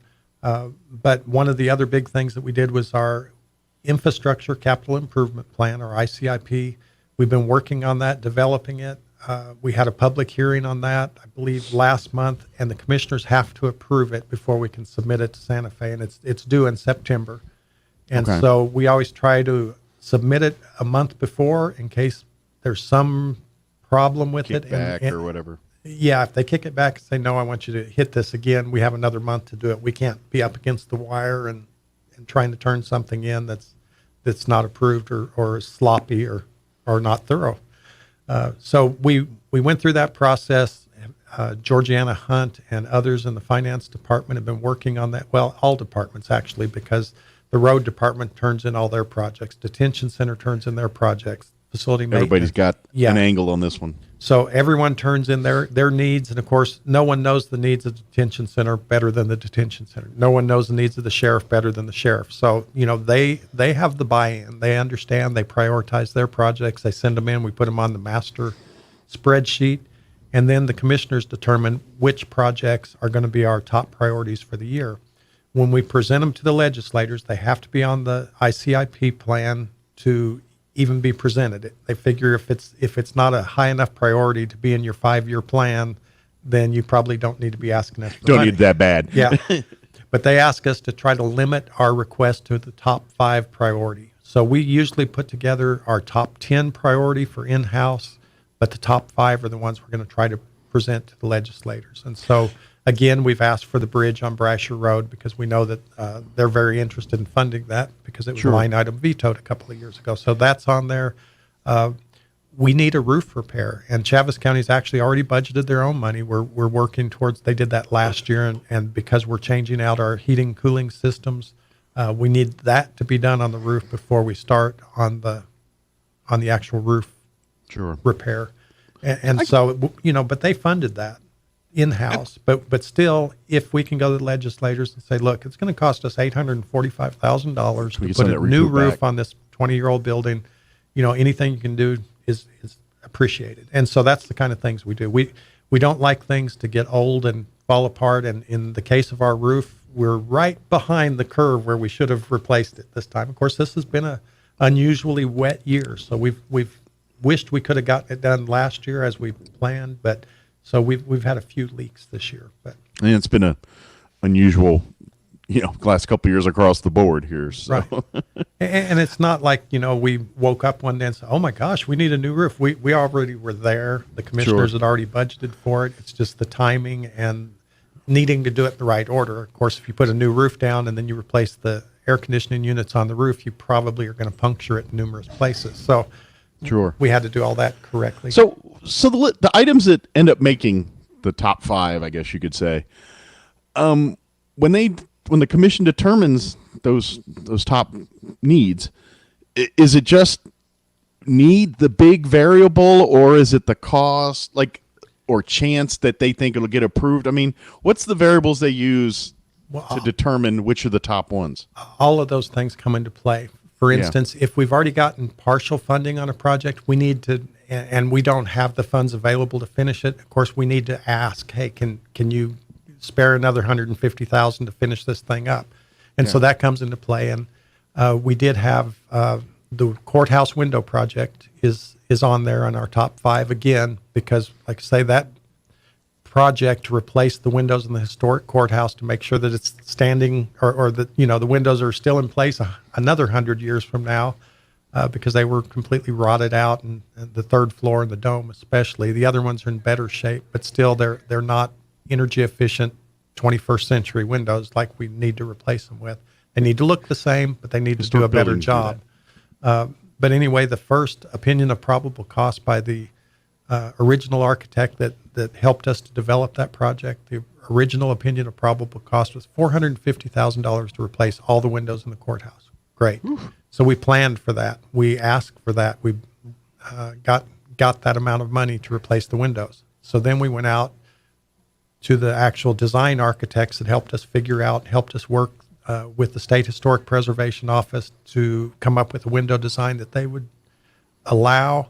We did all that stuff, and then went out for bids, and their opinion of probable cost was $800,000. The bids came in, and it was $1.2 million to get it done. So the legislators gave us the original amount. They gave us another amount last year, but we're still a little bit short to completely do the project, so we're asking for it. Whether they'll give it to us or not, we don't know, but that's one of the criteria. Is if it's an ongoing project and we need money, we need to keep working towards that. Another thing, as we've discussed in the past, if for some reason there's money available for infrastructure, we're going to go after infrastructure projects. Sure. This year, our number one project is a health department.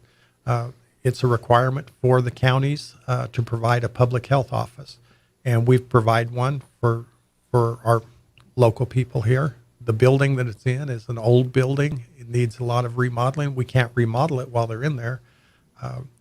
There are monies available because of COVID and pandemic and all the buzzwords that they use for that. You know, Right. these funds have to be for pandemic related. They have to be COVID related, healthcare,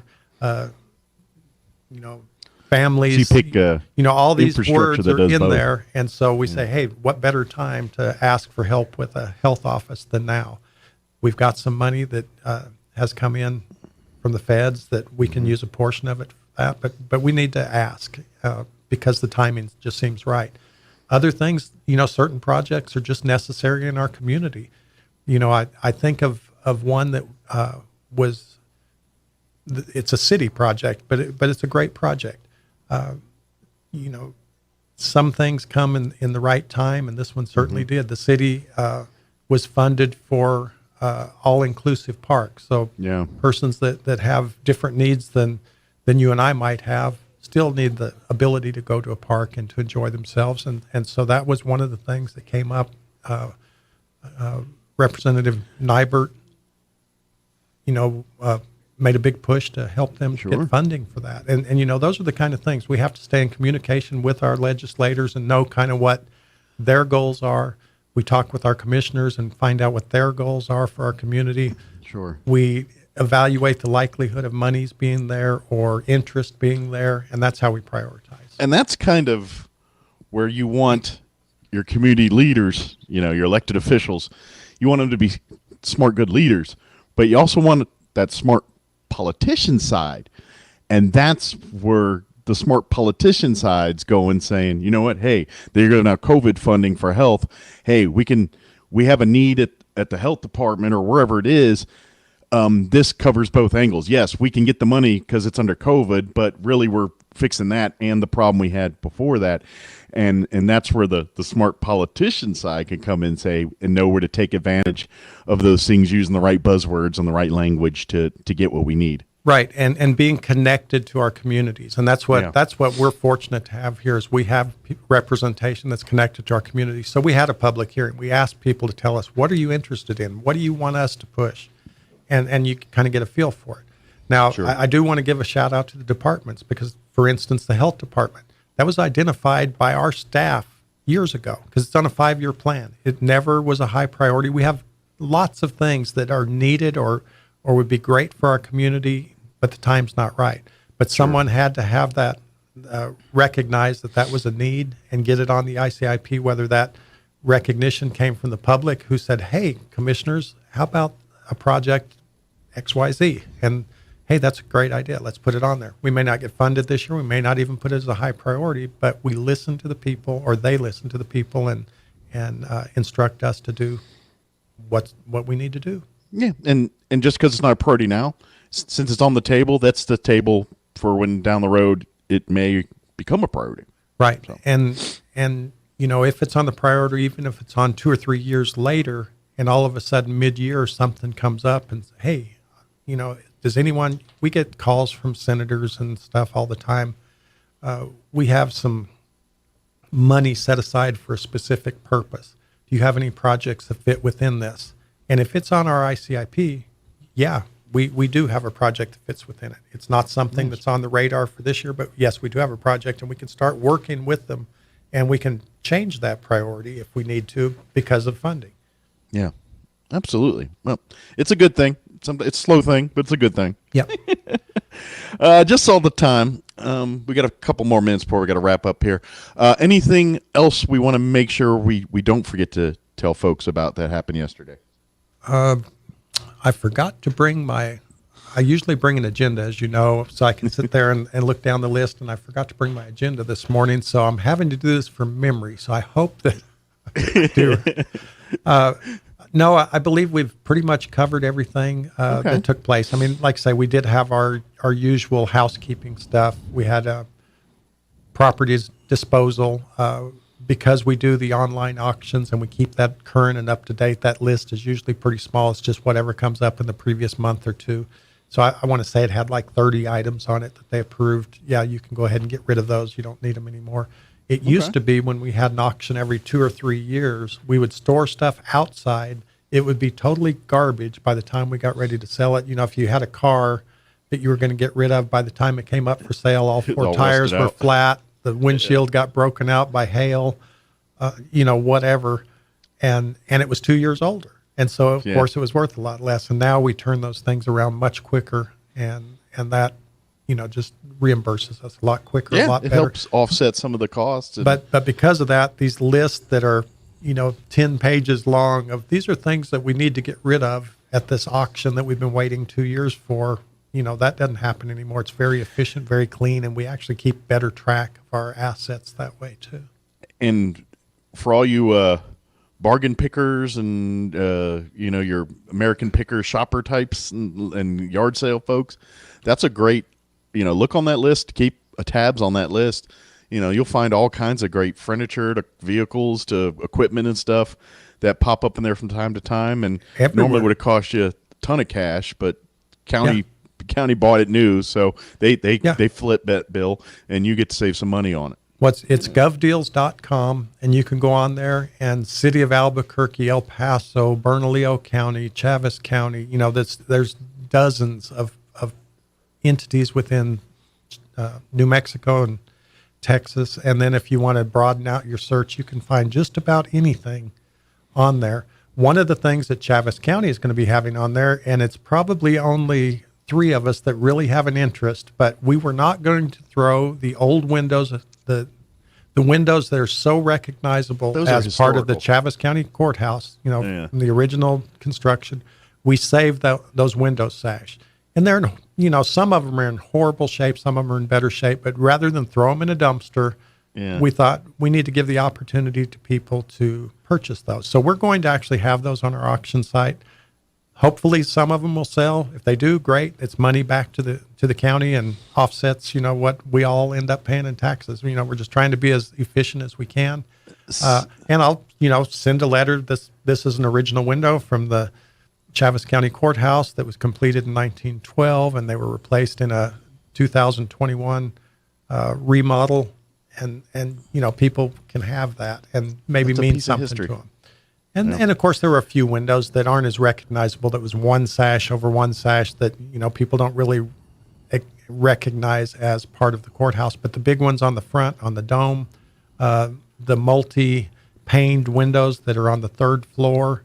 And then as we progress and we have those large windows downstairs with the arches, there may be a lot of interest on those when those come up. But the dome and the 3rd floor windows will be on our auction site. And it'd just be kind of fun to have, I think. Yeah. Do you think one of those windows will fit in the museum there in the courthouse?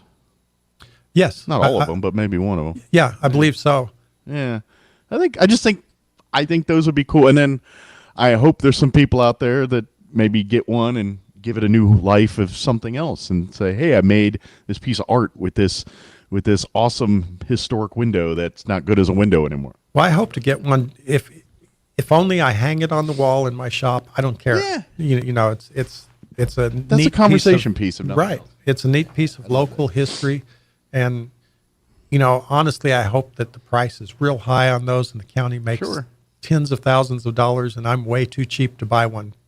But likelihood is all of us will be able to buy one at a very competitive price, more than likely. There you go. Because I doubt that there are more than half a dozen of us who really are interested in that. But those of us who are interested definitely need to come out and try to get a piece of our local history. Absolutely.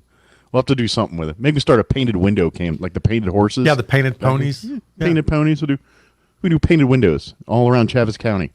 I like some of the. Yeah, I like it.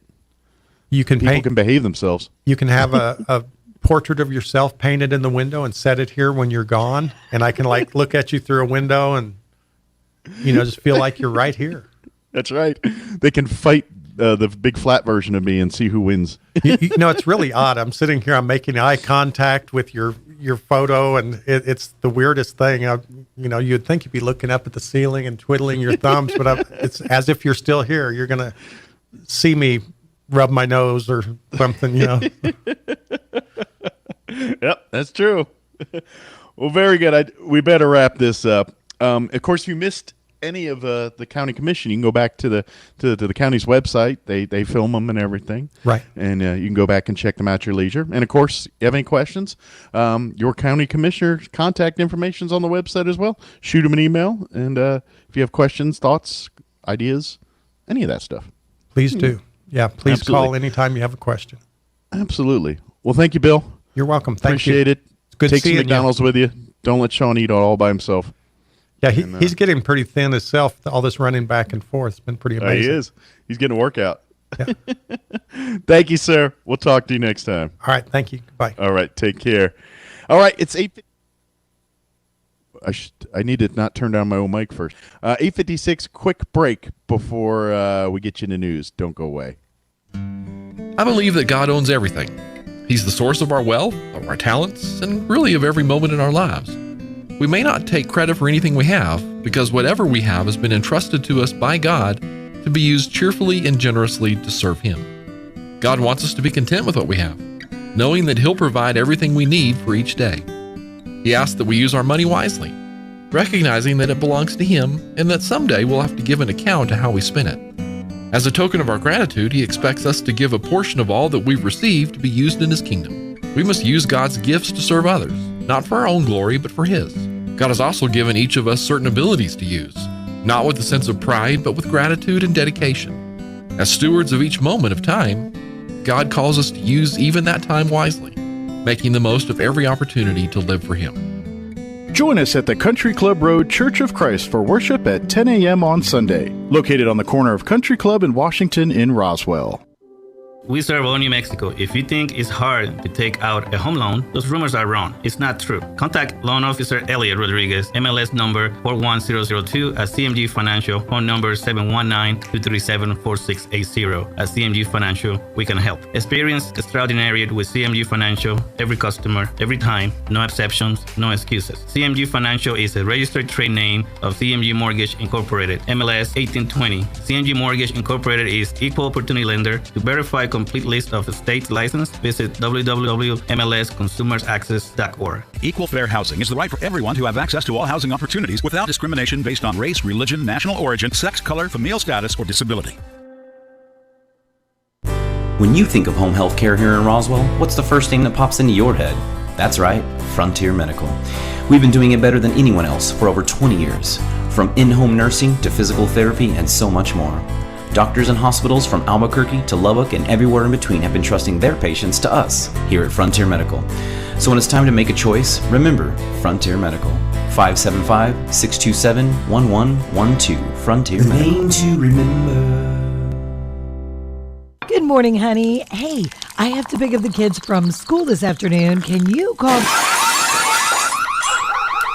A home invasion can happen anytime, even when you're at home. Protect your home and the ones you love with whole home security from Zenith Security. The security experts at Zenith Security can monitor your whole home 24/7. So they're ready whether you're there or not. Call Zenith Security Services LLC at 626-3521. That's 626-3521 and get whole home security with Zenith Security Services LLC. Gosh, can anyone remember a summer as nice as this? And Roswell families are certainly making the most of it, starting with a visit to the Tailgate Nation at Roswell Ford. From pickups and SUVs to family sedans and sports cars, Roswell Ford has the area's biggest selection of pre-owned vehicles starting at just $5,000. Dozens of premium late-model vehicles ready to serve your family for many years and many miles to come. Each one has passed a thorough 139-point inspection, and Roswell Ford gives you a 3-day money-back guarantee so you can buy with confidence. Of course, Roswell Ford is always looking for gently used cars and trucks. So if you have one you'd like to sell, bring it by and let us make you an offer. You'll probably be surprised at how much it's worth. It's tailgate season, and a fresh new vehicle from Roswell Ford will help your family enjoy it like never before. So grab the cooler and the barbecue and come see us at Roswell Ford, the Tailgate Nation at the corner of 9th and Main. Hours, he'll address the ongoing crisis in Afghanistan. The president's speech coming at a time when his public approval ratings fade. The Rasmussen Report's daily presidential tracking poll shows that 46% of likely U.S. voters approve of President Biden's job performance. 53% disapprove. The numbers have been on a steady decline and dipped below 50% for the first time since he took office this week. The latest figures include 27% who strongly approve of the job Mr. Biden is doing and 45% who strongly disapprove. This gives him a presidential approval index of negative 18%. The approval ratings for Vice President Harris will be released on Sunday. Bernie Bennett in Washington. Reports of targeted killings by Taliban fighters in Afghanistan. Correspondent Ben Thomas says a chaotic scene at the airport in Kabul remains. I've been stuck here for the past 2 days. This Afghan man says he's had no luck getting his family inside the airport's blast walls. They pushed me out, they kicked me out.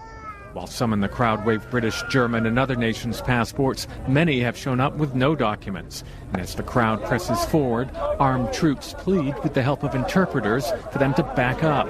And look for the Kremlin to cozy up to Afghanistan's new rulers. Whilst Russia officially recognizes the Taliban as a terrorist organization, Russian Foreign Minister Sergei Lavrov emphasized this week that the insurgent group have shown promising signs. We see encouraging signals from the Taliban, who are declaring their desire to form a government with the participation of other political forces. Immediately after the Taliban takeover, Russia said it wouldn't evacuate its embassy in Kabul, unlike many other countries. I'm Karen Chamas. A hurricane watch has been issued for Tropical Storm Henri as it appears to be heading toward New England, which could be impacted by the storm starting on Sunday. The Dow up 145. More on these stories at townhall.com. We call him Willy Wonka. He's a chocolate lab. His belly itched, and he would actually lay in the grass and scoot across it to scratch. And Sheba, his sister, she scratched at her ears real bad, and she shook her head so much, she wound up with cauliflower ears. DINOVITE.com. Dinovite is nutrition. When we first got the Dinovite, they cleaned the bowls up real good. Her ears, they're a whole lot better. Wonka, his belly, it's all really cleaned up. He flops over and lays on his back and just kicks his legs, and I call it his happy dance. They look good and even smell good in between baths. You should give your dogs Dinovite before something happens. And that's kind of like preventative maintenance. Dinovite for life. It makes them healthier and happier.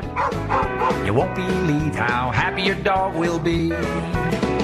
And your dogs will love it just like mine do. DINOVITE.com.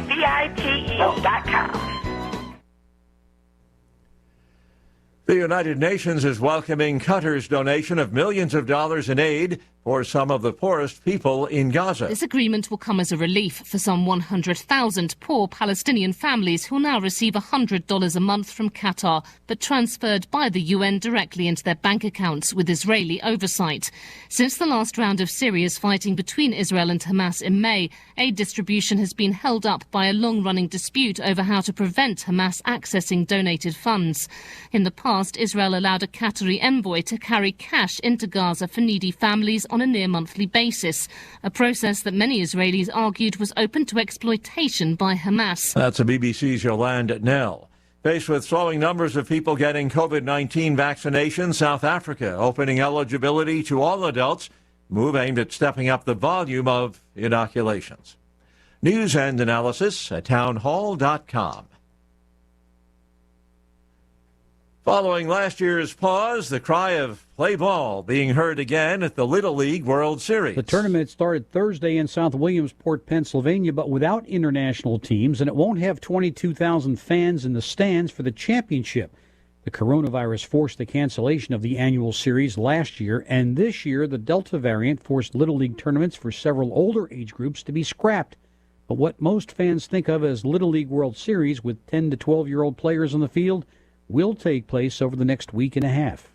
Ron DeRockstra reporting. The U.S. government is extending a ban on non-essential travel along the borders with Canada and Mexico. It's an action that's aimed at slowing the spread of COVID-19, despite increasing pressure to lift the restrictions.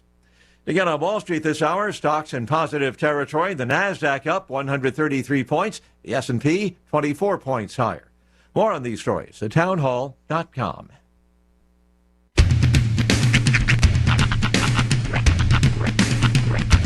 What in the wide, wide world of sports is going on here? I promise you, whatever scum did this, not one man in this force will rest for 1 minute until he's behind bars. Now let's grab a bite to eat. Yeah, come on. I feel the hot wind on my shoulder and the touch of a world that is older. I hit the switch and check the number. Leave it on and then I slumber. I hear the rhythm ringing through it. Flamenco guitar and cumbia music. I hear the talking of the DJ. The devil listen, what does he say? I'm on a Mexican radio. I'm on a Mexican world radio.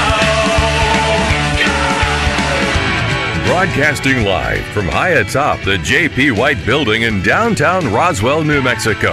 It's Mornings with Mike Winters on 106.5 Roswell's Talk FM. Is that what I sound like when I talk? Now, here's your host, Mike Winters. And good morning. It is 6 minutes after 9 o'clock. Welcome to hour number 3. Chris Inviernos of Mornings with Mike Winters, right here on 106.5 Roswell's Talk FM. Happy Friday, everybody. The weekend upon us, Mike. Are you ready to have a few days? Just kick back at home, relax finally, just to put the worries of the work week behind you and just relax on the weekend. Yeah. Spend time within those four walls and maybe find something to watch on TV. Now, have you burned through your entire wish list? Because that's the thing. You kind of went into quarantine at the best time ever for a fan of just general TV like you, to where you've made lists. You've had opportunities. I'm sure you guys haven't been just watching TV together this whole time. In the same room. Okay. But not always awake at the same time. Right. Does that make sense? It does. And in general, I would think maybe you would be watching something on, say, for example, your iPad, and maybe Kim watching something on TV or her computer or something along those lines. So you've had an opportunity to watch things for you. The thing we've been watching is a Netflix series that we just started this week called The Kominsky Method.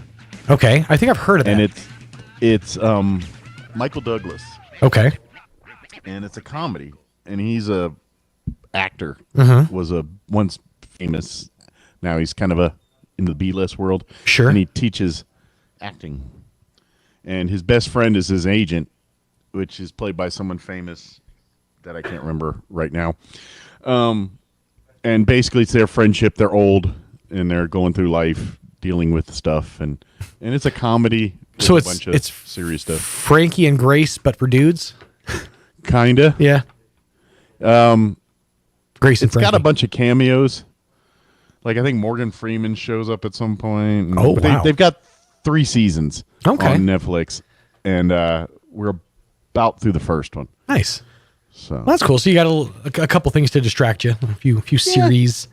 It's more sophisticated comedy. Well, I'll tell you this: if you're looking for something a little different, this might not be Kim's cup of tea, but she might actually enjoy it. Switch over to Disney Plus. Do you have Disney Plus? I do. Okay, switch over to Disney Plus because they just put out the second episode of What Ifs, and okay, it's pretty cool, man. Right? Is it a cartoon? It's a cartoon, but basically the idea is, what if one element of a story that you know from the Marvel Cinematic Universe were to change? Yeah, I don't want to give away. They tease this. I don't want to give away what the second episode is, but it's a very interesting switch up, and it features an appearance that I'm going to go ahead and say is probably the last of that person in the MCU. Okay. In totally. All right. Captain America? It's Chadwick Boseman. Oh. Yeah, basically. I'm pretty sure you won't see him. Yeah, he's no longer with us. The what if they explore is what if the Black Panther was Star-Lord, essentially.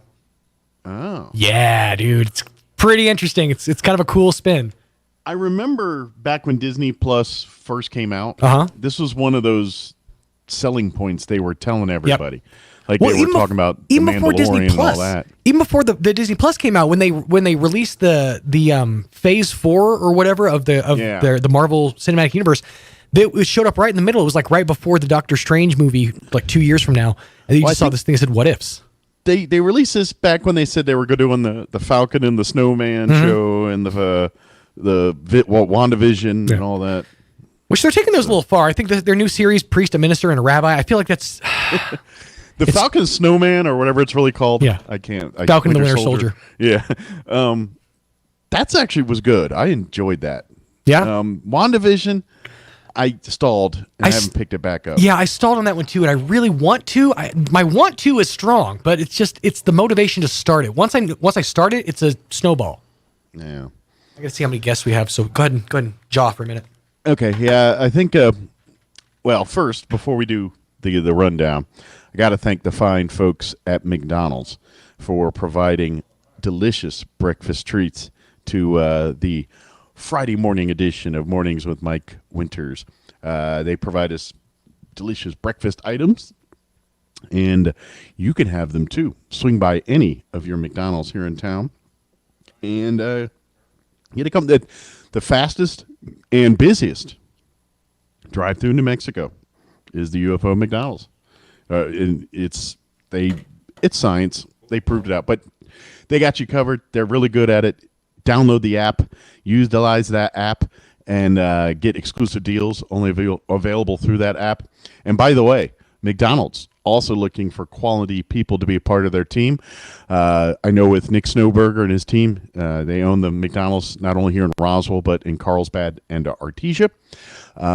There are many folks in the Snowberger organization that started out as the entry level at McDonald's, working the grill or cashier or cleaning bathrooms or doing that stuff. And now they're part of the management team. So that potential is there. Log on to www.mchire.com, mchire.com, and start your career in the Snowberger Foundation today. That organization's doing great things, and you can be a part of that company. Yeah. Okay, now let me do the rundown. We'll get you updated with the weather here in just a few. Then about 9:15 after the break and everything, we're going to have, I believe Lee will be joining us from American Legion Post 61, and then Charles Eastless, Undersheriff for Chaves County, will be joining us, and we're going to be talking about next week's Tuesday. They got the big legacy run. We're going to have about 500 bikes from the American Legion. We're going to be rolling through Roswell. They're going to be out at American Legion Post 28 for a couple hours on Tuesday. They're raising money for their scholarship. They have their legacy scholarship that is meant for basically family members of fallen GIs and also military and again full ride scholarships and things like that as well too. So also Michael Trujillo with Post 28 will be joining us as well too. Awesome, good deal. So we'll talk to those three gentlemen in just a little bit about Tuesday. Before we do that though, let's get you up to date on the weather. I'm meteorologist Steve Hamilton with your Pecos Valley weather. Low pressure is over southern New Mexico, and that may bring in some moist air, enough for an isolated thunderstorm this afternoon. Otherwise, it'll be sunny with highs in the low 90s and a little bit gusty. Overnight will be clear, mid-60s, maybe an afternoon shower or thunderstorm on Saturday afternoon. Mostly sunny and low 90s, sunny and 90 Sunday. That's your latest forecast. I'm meteorologist Steve Hamilton. Thank you, Steve. Sorry, trying to do two things at once. I can't do one. Currently, there it goes. 80 degrees here in Roswell. Humidity is at 45%. Winds currently out of the west at 5 miles per hour. Sunny today. Expect a high of 94 with west winds 5 to 10 miles per hour. Mostly clear tonight. Overnight low 67. Winds will be out of the south 5 to 10. For you Saturday, there is a 20% chance of showers for the afternoon, otherwise mostly sunny. Highs near 92 expected with south winds 5 to 15 miles per hour. Tomorrow night, mostly cloudy, overnight low of 69 with south winds 5 to 15 miles per hour. Mostly sunny Sunday, high of 92, south winds 5 to 15. And then looking at next week, Monday, mostly sunny 95. And then for the rest of the week, sunny skies. Highs mid 90s, low 90s by like Thursday of next week. Yeah, so there you go. Your weather forecast for today. Two quick notes before we do a live read here and take a break. Unfortunately, weekend number 2 of a Bye Bye Birdie with the Roswell Community Little Theater, that had to be postponed for this weekend due to COVID. They've had some cast members come down with COVID and things, so they're going to reschedule. Look for dates and things. They're going to announce some stuff in October timeframe. But if you bought tickets for this weekend, you're going to be good for the replay or whatever you want to say, the reschedule. But come on down and get those. But get your tickets. Go to Roswell Community Theater or RoswellTheater.com. I'm sorry. THRE at the end, and then you can learn more about it. But this weekend got postponed, so just want to let you know that. And don't forget, Coyote football tonight right here on 106.5 Roswell's Talk FM as they take on Farmington. That game will be on the radio and video, KSVPTV.com. We have our cast of characters back to call games. Art Kelly and Art Sandoval. I'm sorry, COVID brain's frying me today. We have Art and Kelly. They're going to be calling the games for us, and for another great year. And so we have Coyote Sports. All right, it is 9:16. Hey, Sean, can you do a live read? Is he around? Might have to get it later. Hold on. He might not be there. So, oh, there he is. A lot of moving parts here this morning, Mike. All right. Yeah, I get you. Just I hear stall. you. Okay, he's getting the live read here. So, and then we're gonna take a quick break after that, and then like I said, we'll have Michael Trujillo and Stephen Lee from American Legion, Post 61 and 28, join us, and then Charles Eastless, Undersheriff for the Chavez County Sheriff's Department, going to join us as well, talking about the Legacy Run next week coming through Roswell. That's coming up on the other side here. You know, Mike, Zia Guns USA, right here in Roswell, they have 22 caliber Rossi rifles in stock now for only $149 while supplies last. So you better get in there and get one before they're gone. Zia Guns USA is also your full-line Tacticam dealer, the same one seen on hunting shows worldwide. They got a new shipment of bench-made knives and also knives by case waiting for you right now at Zia Guns USA in Roswell. Zia Guns USA buys guns with cash on hand, so you can walk away with cash today. And they're not just buying single firearms, they'll buy whole estates if that's what you're selling. Zia Guns USA, if you're not a gun or rifle person, well, they all got you covered with Black Rifle Coffee. They have the whole line available and waiting for you to pick up this for this weekend at Zia Guns USA right there in Roswell. And if you're not into coffee, but you're into smelling good, they also got you covered with their Dr. Squatch line of soaps, so you can smell like a man. If you can't figure out what to do this weekend, well, Zia Guns USA has lots of ideas about shooting sports, and Zia gift cards are always a high-caliber gift for the ones you love. Stop by locally owned Zia Guns USA right here in Roswell at 1907 North Main, the only gun store in Roswell, open on Sundays but closed on Saturdays because they spend Saturdays with their family, and you should too. Yeah, you should. Yeah, you really should. Awesome. Thank you, Sean. Indeed. All right, we're going to pause for commercials, and then on the other side, we'll talk about the Legacy Run. We'll talk with American Legion and Charles Eastless on the other side. Do not go away. The High Caliber Summer Sale is on now at LGS Guns and Ammo. Now through Labor Day weekend, save big on guns, ammo, and everything you need. From brands like Glock, Ruger, Springfield, Smith & Wesson, Mossberg, and more. Plus, massive savings on ammo, targets, magazines, optics, and knives, and a great selection of Springfield St. Edge rifles. The High Caliber Summer Sale on now at LGS Guns and Ammo. Southeastern New Mexico's authority for guns and ammunition in Hobbs or Roswell, and at lgsguns.com.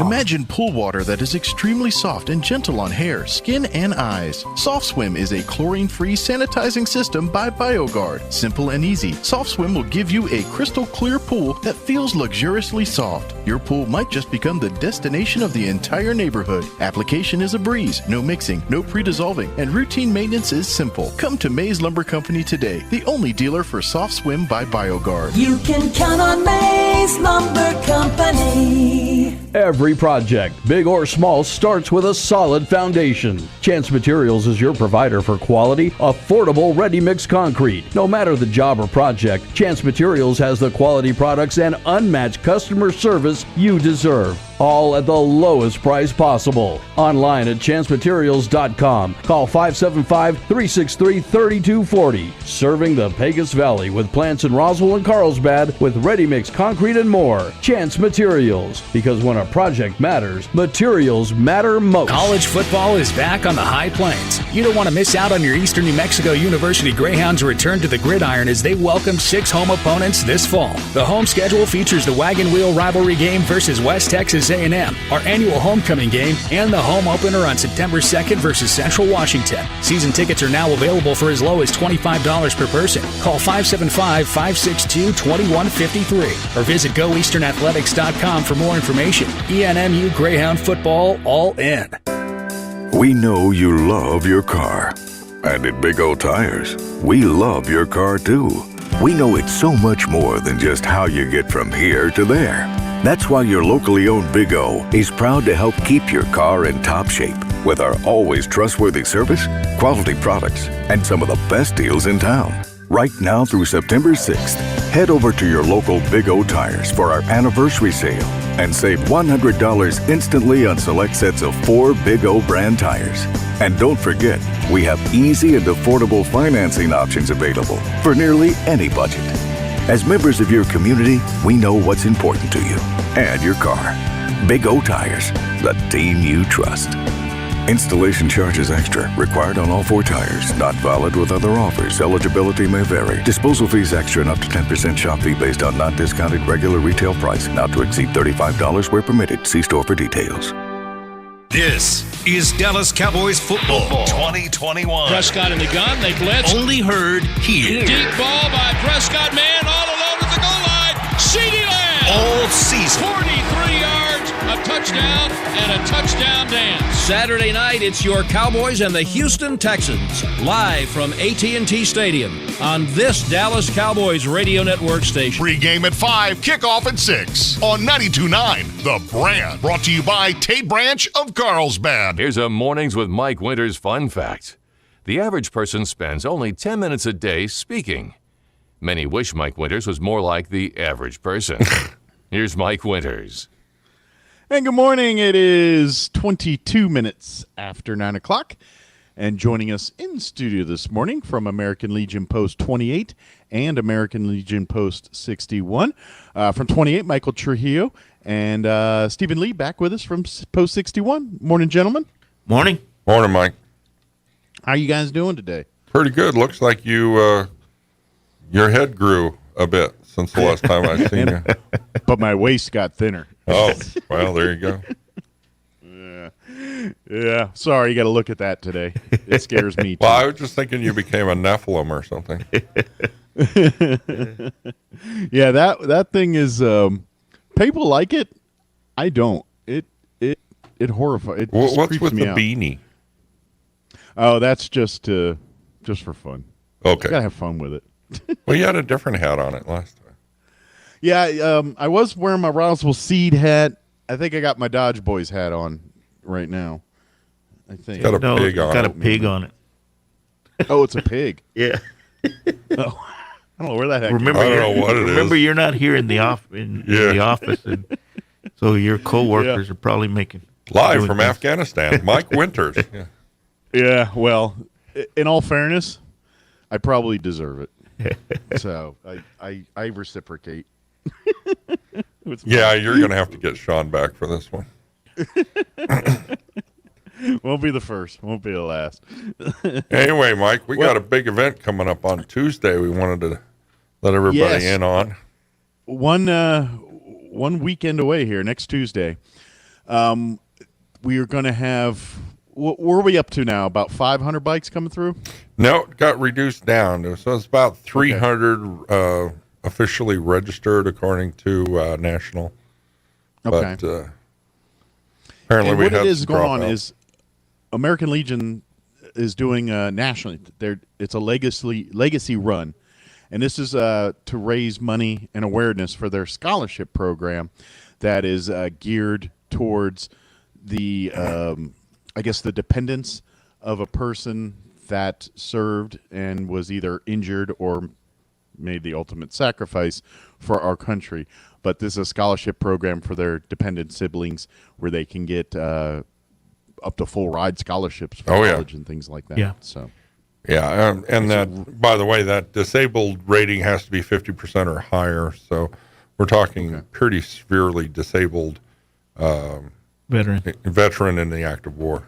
So Gotcha. So they took some shrapnel or something well, serious. even PTSD or whatever, as long as they received a 50% more or higher rating. But these are sizable scholarships, and we will be taking donations, of course, at the event itself. So anybody out there that would like to contribute to this very worthwhile event, please come on down to Post 28. It's at 1620 North Montana on Tuesday. We'll be there all day, but the bikes themselves should arrive probably in the 11 o'clock hour. And now they'll be leaving about 1. So okay. Now there's going to group of riders from this area. They're going to meet them outside of town. Yeah, they're supposed to and meet then them ride in with them out there by Bottomless Lakes, maybe even further out, depending on what the sheriff's going to do. Well, the sheriff told me it's going to be off River Road out by Comanche Hill. So everybody needs to be out there early because he has to coordinate safety and figure out where you're going to be in the lineup and all that stuff. So I was hoping do you know Charles about was what going to time be here they're- this morning. Yeah. My guess is probably get there around 10:30 for all that. Correct. Maybe even sooner. But I don't know how many local riders. I know that the Freedom Riders has contacted us, and I talked to the Patriot Guard, but I don't know how many local people wanted to join up. Now, in order to get food, though, you have to have an armband or a wristband that's issued by National, or you're going to have to buy your meal. Did we set that at $5? Yeah, we set Mike? it at $5. So $5, you get hot dogs and there's going to be there'll be Pepsi and drinks and or water. There'll also be. Isn't Sheriff grilling? Sheriff. Yeah, Sheriff's going to be cooking. So. Yeah, he's on the grill. He's when he's not busting bad guys, he's pretty good on the grill, from what I hear. Yeah, he's busting cows or whatever. I don't know if these are beef hot dogs. But. Hey, Michael. Yeah. The sheriff's meat, your tortillas. That's a party, right? Yeah, that's a party. It's mainly the party tostadas is what it is. So. Yeah, but that's not called tortillas anymore. It's burrito bread. Burrito bread. That's what it is. Yeah. If you're from Arkansas, well, they are coming. They're from coming Arkansas. from Arkansas. We're gonna hear that. Yeah. So. I heard something on TV the other day, and they refer to tortilla as bread. Bread. Yeah. Yes. And it don't sound right. No. I mean, technically, they're not wrong. Technically, I guess. I don't know. We have the expert here. Is it actually bread? It's. It's not. I'm not going to say that. Okay. I'm going to say tortillas. It's going to mess with his brand. He can't say that. It's like calling French fries a baked potato. It's not the same thing. Right. It's just not. Right. Well, both good. Well, baked but not potato's same not deep fried. Well, these your bread. I mean, maybe technically those things at Applebee's where they have the pieces of baked potato and then they fry the outside. I don't know. They're called, what are they called? Penny pennies is what Like they're potato called. skins or something. Okay. I don't know. This isn't the Food Channel, but But anyway, there's going to be food. The sheriff's on the grill. There's going to be burgers. You can get tickets in advance, I guess, or get your tickets there. Yeah. Yeah, Okay. Now I do understand we're going to be in a grab and go situation. The last conversation I had with the commander at 28, he said they weren't going to be serving indoors. Is that correct? That's correct. So everything's going to be kind of outside. Gotcha. Yeah, we All have this keeping it COVID friendly. Yeah, everything COVID friendly. We even have the bathrooms outside and pretty well everything's separated. They're going to be. I think we agreed on, and I can't remember, but I think it was 3 serving sites in that area. So we're kind of separated, and the bikes will be separated. A lot of things will be, COVID safe type thing, and then the building itself is off limits. So, and then for us veterans, we can't. The bar will be closed, guys. I'm sorry, but that's the way it's going to be. well, the bar had to be world we closed live in. anyway, because the national charter says that they can't drink, so they required that we close the bar anyway while they were here. Yeah, they signed a contract when they got correct. Very good. So it's that to ensure and make sure everything stays family friendly. We're going to keep it that. And they'll be there about 2 hours, right? And then they'll be on their way to their rest. Ruidoso. Ruidoso, and then from there, they'll be up there that night. The lay of the land for everyone is they're going to be rolling in about 11ish, and they're going to come through town, and then they're going to meet at Post 28's location there on Montana. They're going to hang out there till about 1ish or so. Yeah, about 1. About 1ish or so, and then the caravan will motor out of town and then head to Ruidoso for the night, and ultimately finish off in Tucson area, I believe. Phoenix. Phoenix area. Okay, Phoenix. Yeah, the route will come down. They'll be coming down 2nd Street, and then on to Main Street, then on to the 19th Street, and then on to Montana when they get to Post 28. And it'd be great if a lot of the people here in Roswell will be lined up on the street and watching the parade. It's not going to be a very big parade, but it's going to be it's going to be a lot of roaring going through town. 300-400 bikes. Yeah, that's going to be.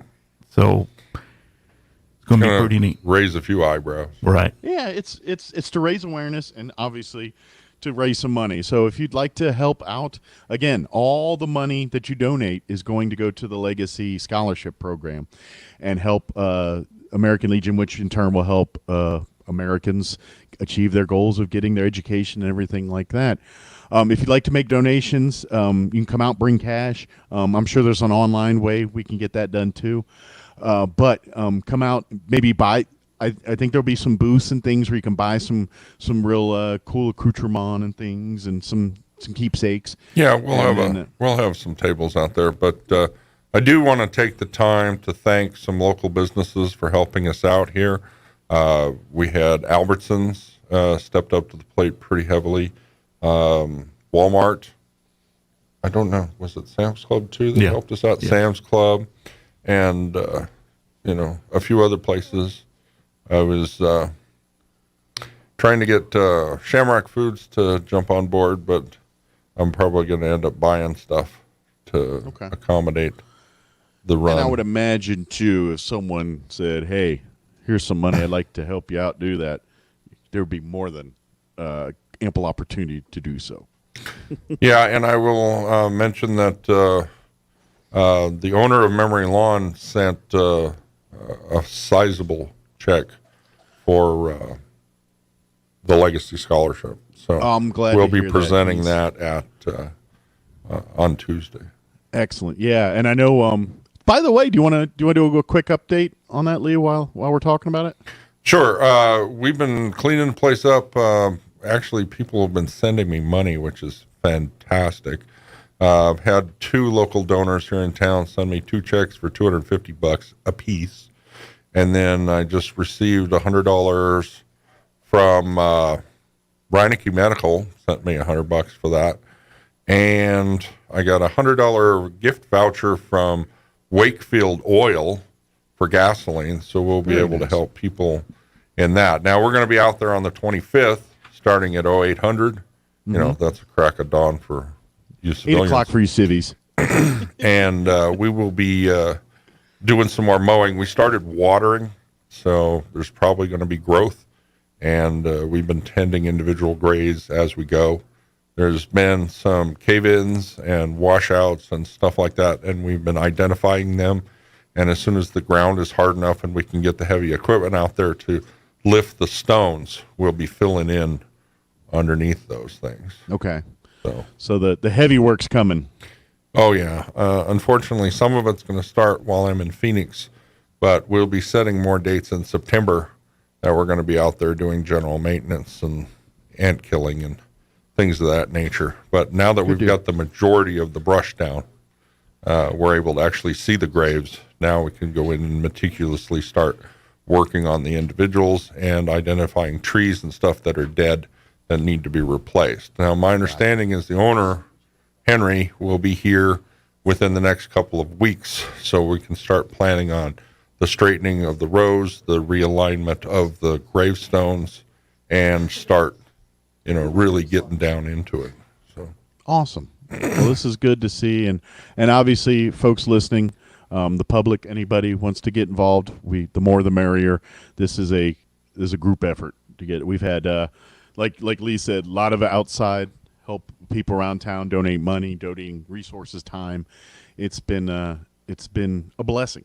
It's nice to. I mean, it's sad that what happened out there, but it's great to see the community coming together and saying, let's address this.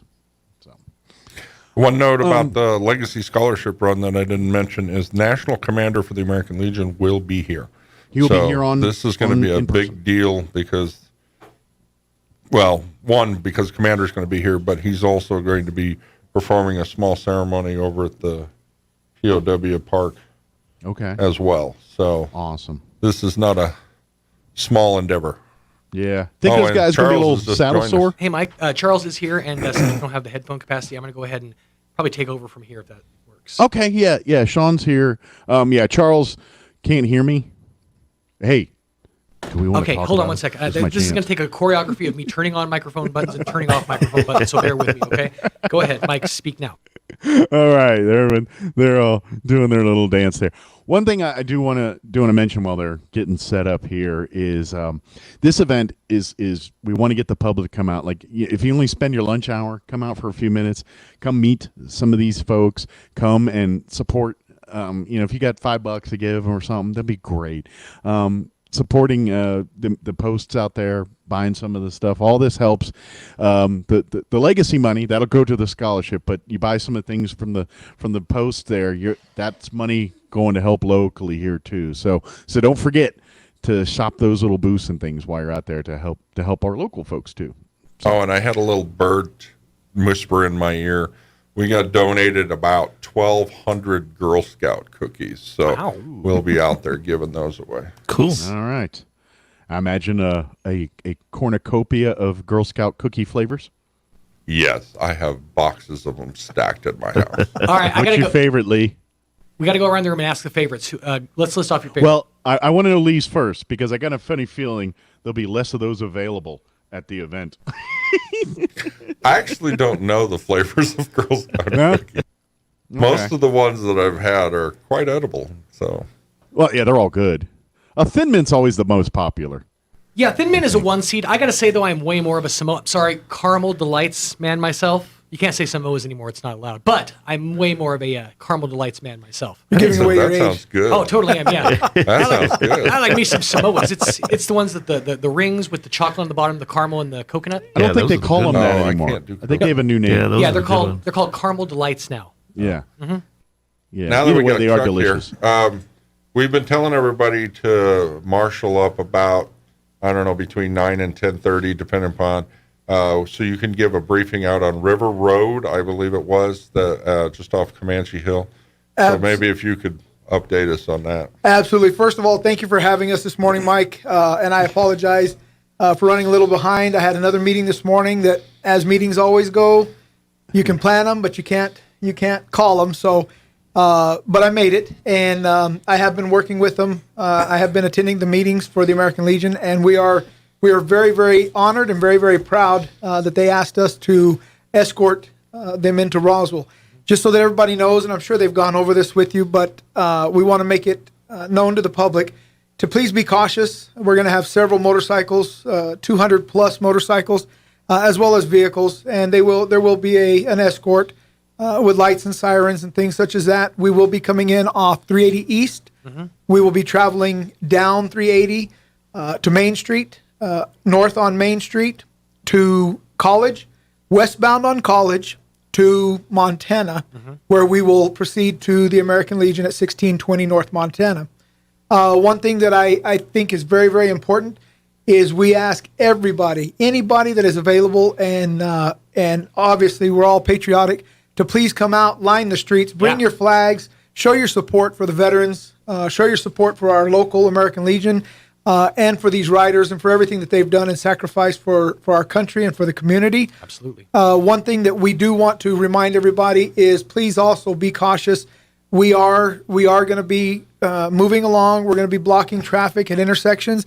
Please be courteous. Allow us to get through that. The sooner we get through that, the sooner you'll be allowed to go ahead and move. But we want to make it known our route, and that is so that if you do have things that you need to attend, you do have places that you need to be, you can prepare to go another route. Or if you want to come out and support, which we highly, highly encourage, please by all means do so. We will have, for that day's event, we will also be out there. The sheriff will be out there. We will have our MRAP. We will have our command post. We will have a huge, huge barbecue grill that sits on a trailer. The sheriff is going to be, he is an Air Force veteran, and he is going to be doing all the cooking, if not most of the cooking. I'm sure there'll be a couple times he'll be doing some eating, but he will. You got to stop and test it. If you do it right, every good chef has to test. That's right. That's right. And I don't blame him. But by all means, we'll be out there as well, supporting these folks and our local chapter as well as all veterans. So once again, we will rally up. The motorcycles will be coming in off 380 East. We will rally up at River Road, which is located at the base of Comanche Hill, just outside of Roswell on 380 East, between the hours of 0930 and 0945, somewhere right in there. The reason why we want to do that is it gives everybody an opportunity to check their motors, make sure everything is safe, make sure everything is still good. They have ridden quite a distance. At the same time, we can formulate make sure that we have everybody together, formulate a last-minute check. And once we have everybody lined up, River Road will allow us to, it's a huge road that will allow everybody to get lined up and in the positions they want to be in. And at that point, the sheriff and I will escort from the lead all the riders into Roswell. Sure. If I could real quick, just for civilians out there, just a translation. 0930 to 0945, that's roughly 930 to 945. I just wanted to translate. I just wanted to translate for those civilians out there that weren't in the know like I am. You know? Too many Scooby snacks just for so, you. Just so we're clear. Well, yeah. So that's what we want. Is we want to see as many folks in Roswell come out as we can to support and to show to thank these folks for the sacrifices that they've made, because that's really what it's all about. Is we wouldn't have the freedoms we have today if it weren't for y'all's sacrifices specifically. So we just want to thank you guys as best as we can. Absolutely.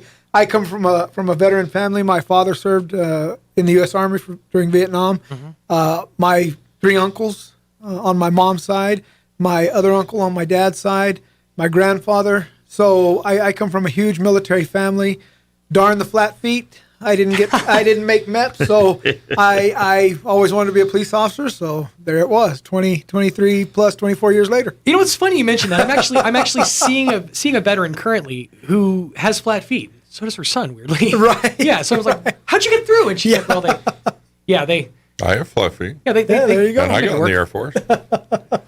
I always wondered that when I was a kid, I'd watch the thing. It's like they'd stamp him 4F because of the whole flat feet thing.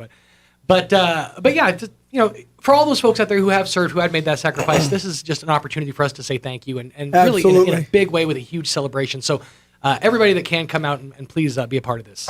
Absolutely, and if you can, by all means, come out and donate. Your money will go to a good cause. Mm-hmm. There are going to be a lot of events. I'm sure they've already spoken about them, but there are going to be a lot of events that we've discussed at the meetings, and it's going to be a great day for everybody. Please, by all means, if you can only spend 10 minutes, stop by, thank a veteran, visit with them, visit with us. We'll answer any questions that you have. They'll answer any questions that you have, and we're just happy to see you. Even if it's a come and go, and that's all the time you have, spend your lunch hour with us. I promise you won't regret spending that time. Absolutely. It seems cliche, but I can't speak from that perspective, but I assume that veterans, hearing something as simple as "thank you for your service" has to have so much more of a meaning than the cliche that it is in our civilian heads. If that makes any sense. I mean, the fact that our saying "thank you for your service" is thank you for everything that you did. Thank you for the sacrifice. Thank you for going, when we couldn't and when we didn't. So while it seems simple to us, it actually has meaning. It actually has weight to it. I think that's important. So yeah, we want to encourage everybody to come on out and be a part of this big event. It's going to be a great time. Go ahead and give the dates and the times one more time. Once again, it will be this coming next Tuesday, the 24th. We will meet out at River Road. River Road intersects with 380 East at the bottom of Comanche Hill. That's the huge hill when you go out east of town. About 9, I'll just say it simply 9:30, between 9:30 and 9:45 a.m. We anticipate leaving there at about 10 o'clock. That will give everybody an opportunity to double check their motors. And when I say motors, they're motorcycles, double check their equipment and everything that they have. And we've kind of planned to leave there at about 10 a.m. to make the trek into town.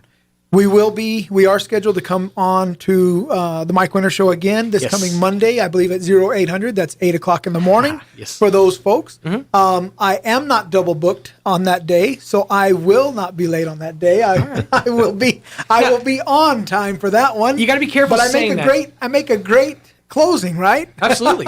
You got to be careful saying that as a member of the Sheriff's Department, because you might be jinxing yourself. Is there enough wood in here to knock on? Because it happens a lot. Well, we can always just knock on Flat Mike's head. There you go. We appreciate Mike for that. Well, it is made of wood after all. There it is. Mike, do you have anything else before we wrap up? No, I just want to get everyone out there and come out and have some fun, support it. It's going to be a fun event. Yes, we're raising money and everything, but it's going to be cool motorcycles. All you cycle guys, you're going to want to come out and talk bikes with these folks and compare notes and all that good stuff. So yeah, let's have some camaraderie and let's raise a bunch of money and let's help some people. Absolutely. And for those folks who live over on Montana, just bear in mind, it's going to be a little loud for a minute. I got a friend who lives over on Montana, like right next to the Legion. And so it's going to be a little loud for a minute, but don't worry, that loudness is earned. It is. And whether you still ride or you used to ride like I did, you come out, enjoy the camaraderie, and get something to eat, spend some time. Absolutely. Well, gentlemen, thank you guys so much for your time. Thank you. And we'll see you back here Monday. Thanks, guys. Monday morning. We'll get ready for it one more time. Awesome. Thanks you all. Again. I appreciate everybody. Thank you. Appreciate it. 13 minutes away from 10 o'clock on your Friday morning. Let's pause for a moment for some local news. Now for a Pecos Valley news update, I'm Jared Sorello. U.S. Energy Secretary Jennifer Granholm met with Navajo Nation President Jonathan Nez and other tribal leaders Thursday at a power plant in northwest New Mexico, discussing renewable energy initiatives, including a solar project and energy storage system.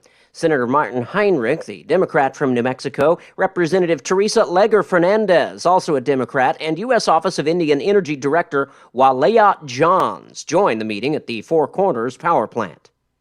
State labor officials warned Thursday that unemployment benefits are scheduled to come to a close for about 50,000 New Mexico residents in early September as the federal government ends supplemental payments to people who lost jobs or self-employment income during the pandemic. Employers are warily watching whether those individuals will go back to work and stabilize the state's unemployment insurance trust fund that's sustained by payroll taxes. You're up to date. I'm Jared Cirillo. Turn up your radio. Here's the Sean Hannity Morning Minute. Tell me what the option is militarily for the United States with the Taliban in control of not only Karzai International Airport, surrounding the perimeter, but surrounding areas, and all these Americans that are trapped behind enemy lines. There would need to be a military presence that would be massive and a complete takeover of the country again. But in the meantime, those Americans' destinies remain in the hands of the Taliban. If they all come home safely, wow, it would be a miracle. I pray for that. I want every American home safely. It would be nice if we got out all of the people that we promised that we would guarantee, if this moment ever came, an exit strategy out of the country, because they will all be killed by the Taliban. Check out the Sean Hannity radio show later today, right here. Hey, if you know someone involved in homeschooling their kids, this is a message you will want to take note of. Acellus is an online learning system that is spreading rapidly from school to school all throughout the U.S. because it is a proven effective methods in helping students to learn. Now, Acellus is now making this powerful learning system available to parents that are homeschooling their kids, and the program is called Acellus Power Homeschool. Now, they have a website set up. It's powerhomeschool.org.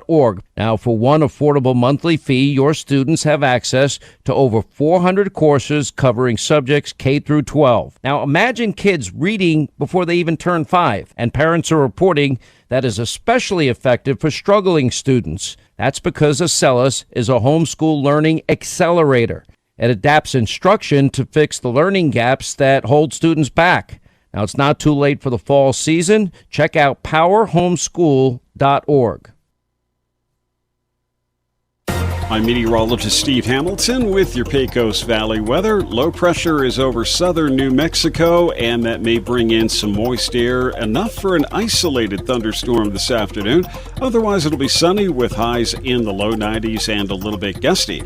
Overnight will be clear, mid-60s, maybe an afternoon shower or thunderstorm on Saturday afternoon. Mostly sunny and low 90s, sunny and 90 Sunday. That's your latest forecast. I'm meteorologist Steve Hamilton. With the SRN News Business Brief, I'm Rich Thomason.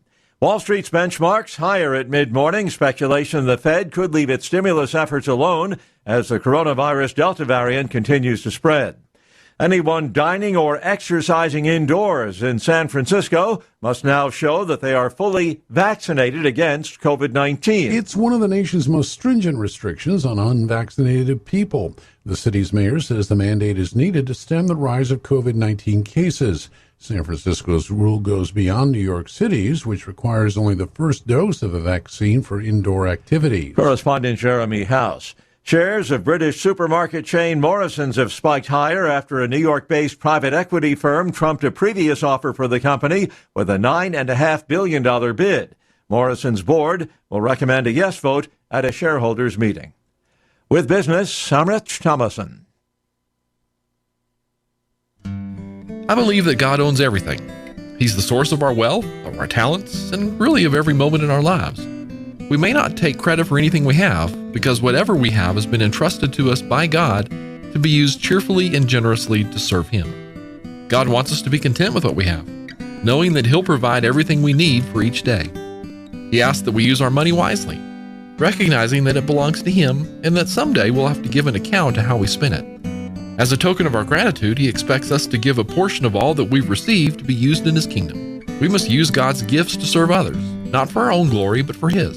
God has also given each of us certain abilities to use, not with a sense of pride, but with gratitude and dedication. As stewards of each moment of time, God calls us to use even that time wisely, making the most of every opportunity to live for Him. Join us at the Country Club Road Church of Christ for worship at 10 a.m. on Sunday, located on the corner of Country Club and Washington in Roswell.